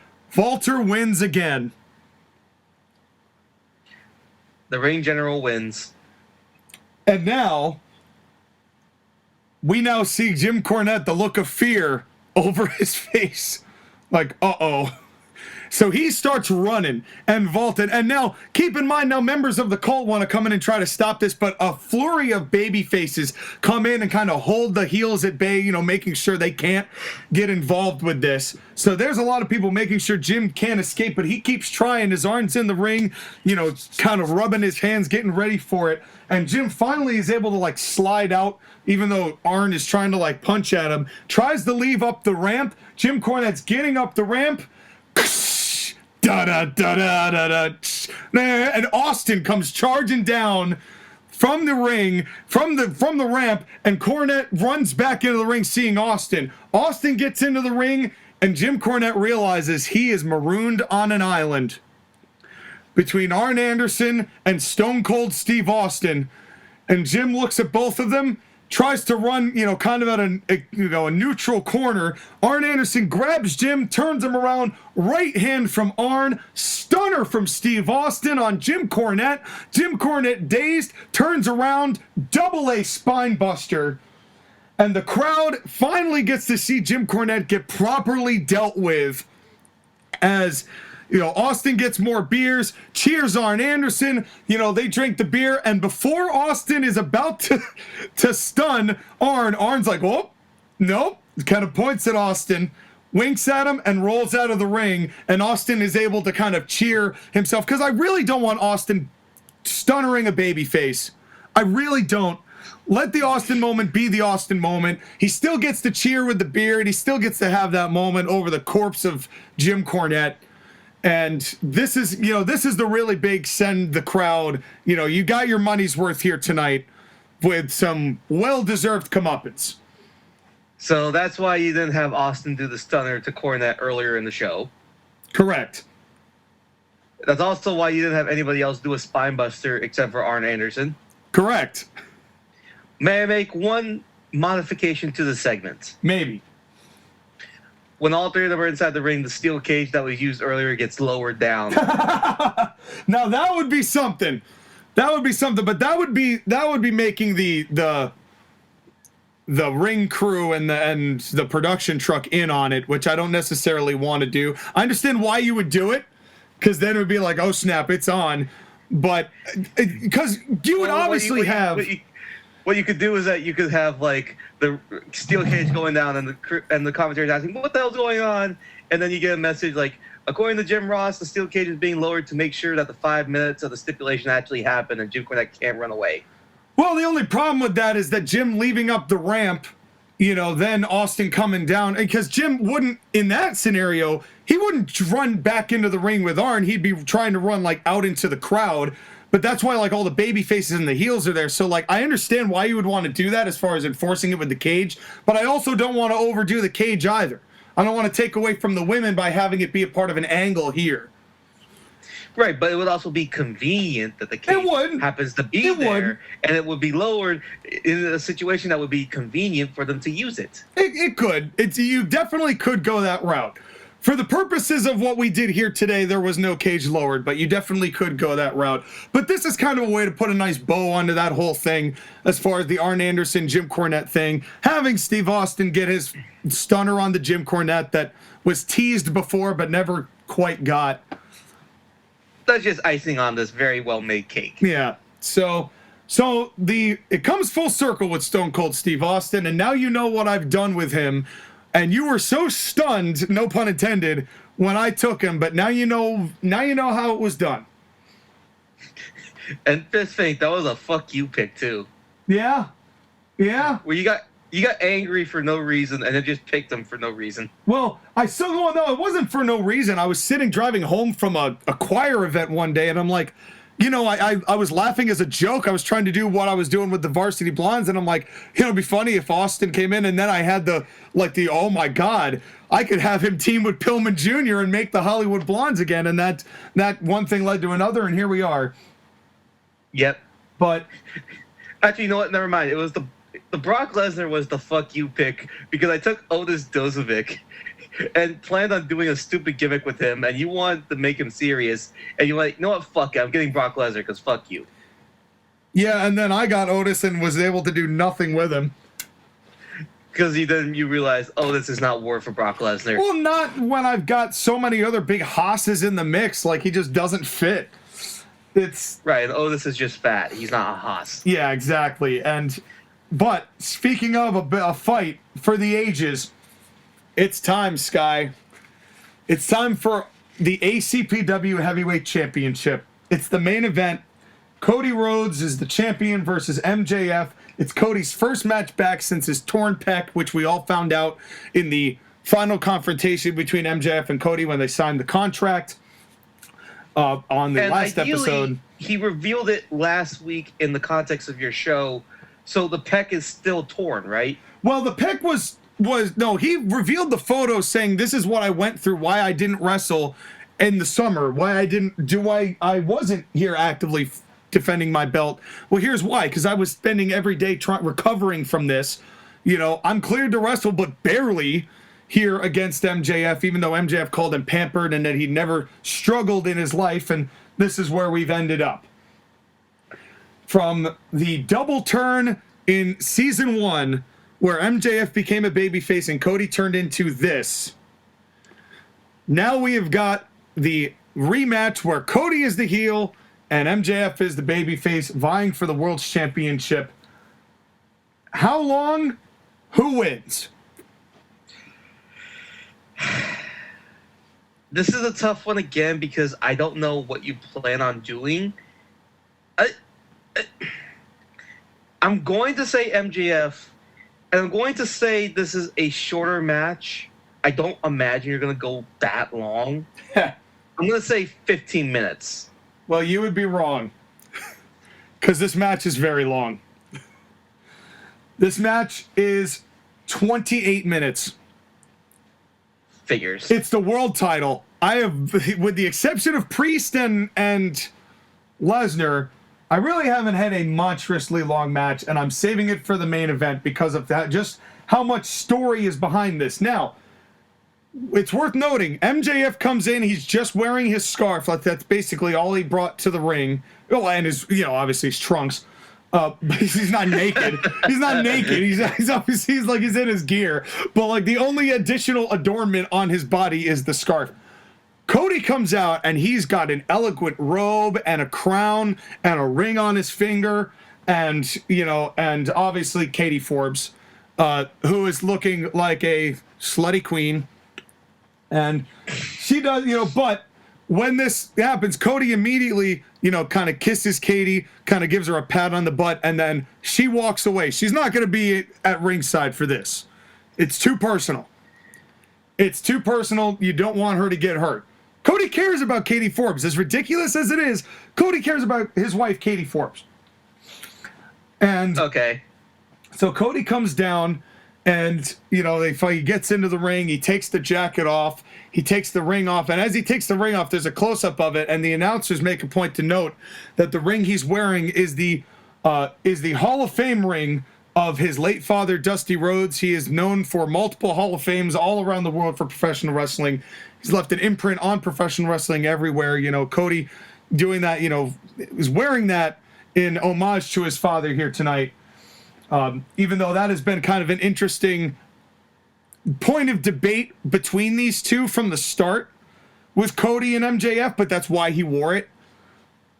And he takes some of that off, and he takes it all out, and then the match begins, and Cody extends the hand out to MJF, but MJF slaps him right in the face, and the fight is on. And they keep going. Now, throughout this match, Cody's pec is obviously the focus. That's where MJF's going to be hitting most of his moves. But Cody's still using some sleights of hand to gain advantage. So he's still in this, it's not like it's back, one or the other. But as a whole, and of course, keep in mind, this is Madison Square Garden. This is New York. This is a smarky-ass audience. The crowd is pretty divided for this match. Some people are cheering for MJF. Some people are cheering for Cody, as I expect Madison Square Garden would. Right, and I'm sure some people just want to jerk themselves off. Yeah, well, yeah, that too. It is Madison Square Garden, but they're pretty divided on who they want to win. Here's the finish. Cody, is finally gets an advantage and he's starting to get to the crossroads. He gets MJF up in the crossroads position, but MJF uses what little momentum he has to kind of back Cody up into the referee, who takes a bump. Ref bump. Yeah, that's right. So the referee's down. MJF is, gets out of Cody's grasp, and MJF, they kind of do a reverse Irish whip. They come together and they do a double clothesline, so both of them are down. Right? Referee's down. Cody's down. MJF is down. MJF is crawling, kind of towards the ropes to get up, and he sees the Hall of Fame ring. And he thinks about it, and he grabs the ring, and he puts it on his finger, and he starts to get up. As Cody starts to get up, and MJF, wham! Huge right hand to Cody, knocks him down, takes the ring off, throws it down, like violently throws it down.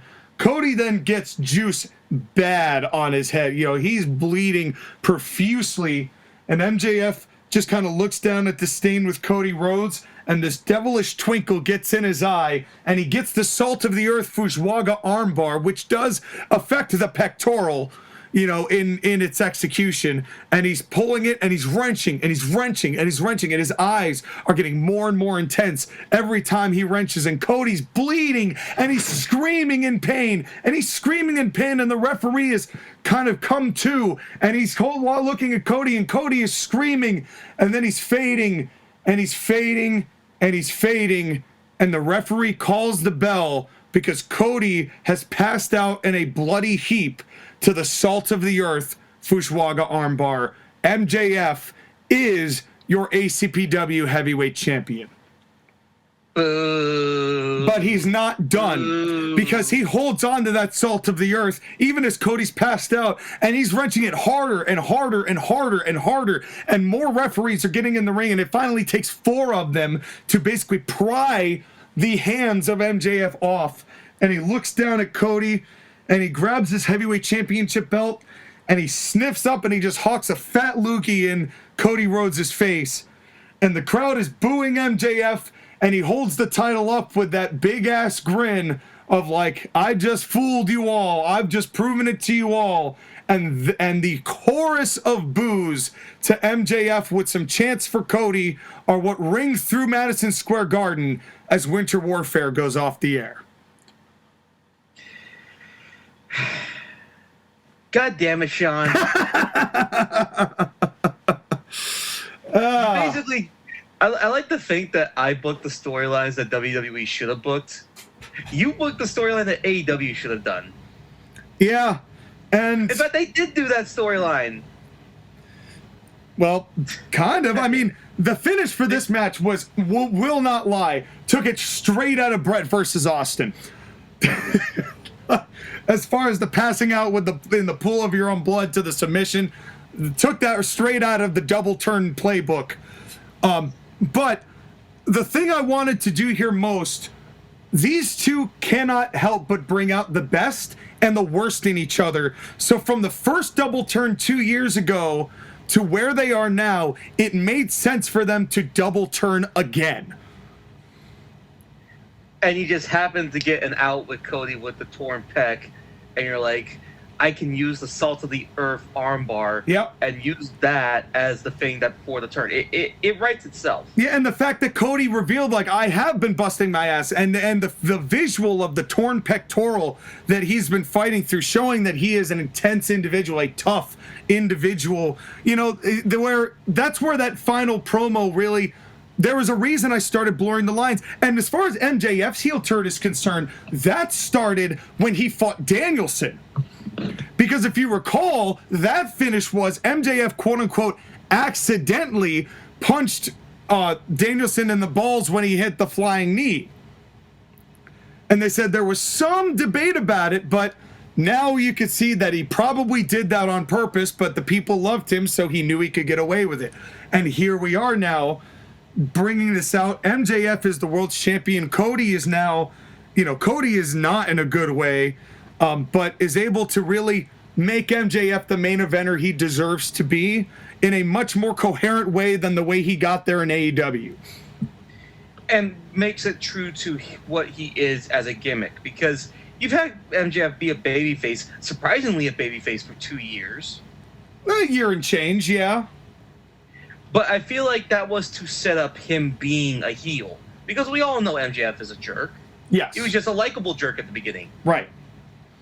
Now he's a full-on angry asshole that the world hates because of what he does. Yeah, and this is, and then now just kind of to bring the people back and make this whole thing full circle, the person I was willing to offer to Sky for Drew McIntyre was Cody Rhodes. Because Cody's got to go away for a little while, I think. And that's fine. Cody will come back maybe, potentially, eventually. But even though just kind of waiting on the wings with him, this was a way to kind of get Cody, even though he's about to come back, it's something to get Cody where MJF needs to not be in the shadow of Cody Rhodes for this title reign. And that's partially why this was done the way it was done, and now MJF is free to pursue his reign as champion. And think about it, Sky. The two guys who are on top of our companies right now are Alexander Hammerstone and MJF.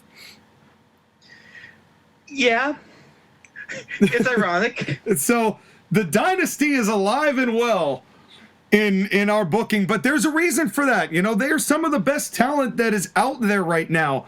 And we are doing as best we can to kind of showcase that. And so that was Winter Warfare, 12 matches, all of which had something different to bring to the table, but a hell of a show from Madison Square Garden. And thank you all very much. And now you see, Sky, just when it comes to Adam Cole, I just wanted to make that note. That's why I did the crew changes, because that was the only way I was going to be able to get Adam Cole back out there as a cameraman. Right. It's smart. And again, it's the whole break situation. Here's the thing, folks. I like to think that my booking's a little bit more simpler in how it's done, but it's all the more effective because of it. Sean likes to get intricate with his details because when you get intricate with the details, you can do the subtle little things that people either don't see or don't recognize, so that when they happen, it's like, oh my God, this was so brilliant. And both of which are very valuable assets. And really the hardest thing is coming up with like that comfortable middle of keeping it simple enough where people are digesting it, but also getting those little particulars that make wrestling so good. Right. The essence of what is good wrestling is being able to tell a story that everyone can grasp, but not insulting people's intelligence with it. Right. And it's something that I think right now with modern wrestling, a lot of it is a matter of just too many cooks spoiling the broth. And on top of just an overall just refusal to remind themselves what, to simplify things. Because I think, Sky, what the magic in NWL is that while they're having good matches, it's so simple. People need to simplify what they're doing, and that's a big part, especially when it comes to moves. And with the simple stories, with a simple means of wrestling, you really connect people to guys in a very meaningful way. Whereas while mine is a little bit more of like, well, here are the reasons why. I'm going to lay out for you everything that they're involved with and what their reactions and emotions and feelings are, to where you get to feel for people in NWL and you get to feel for people in ACPW in the same way, but through two very different methods. And I'm really happy that we're able to showcase that and demonstrate it for the people here at the Core Martial Podcast, because I love both of our bookings, Sky. Speaking of jacking off, I must say we both do a pretty good job of showing the wrestling world how it's done. And again, the irony that we happen to book similar things, but in our own way. The commentary stuff, the dynasty going over, the eventual like changes in how things are done. We have kind of a similar booking idea, but different ways that we execute it. And that's the exciting thing about pro wrestling, and that's why I love doing ACPW and NWL, and why I am super excited to see what Season 4 brings to both shows. Because I don't know about you, Sky, but I feel like we're just getting started here.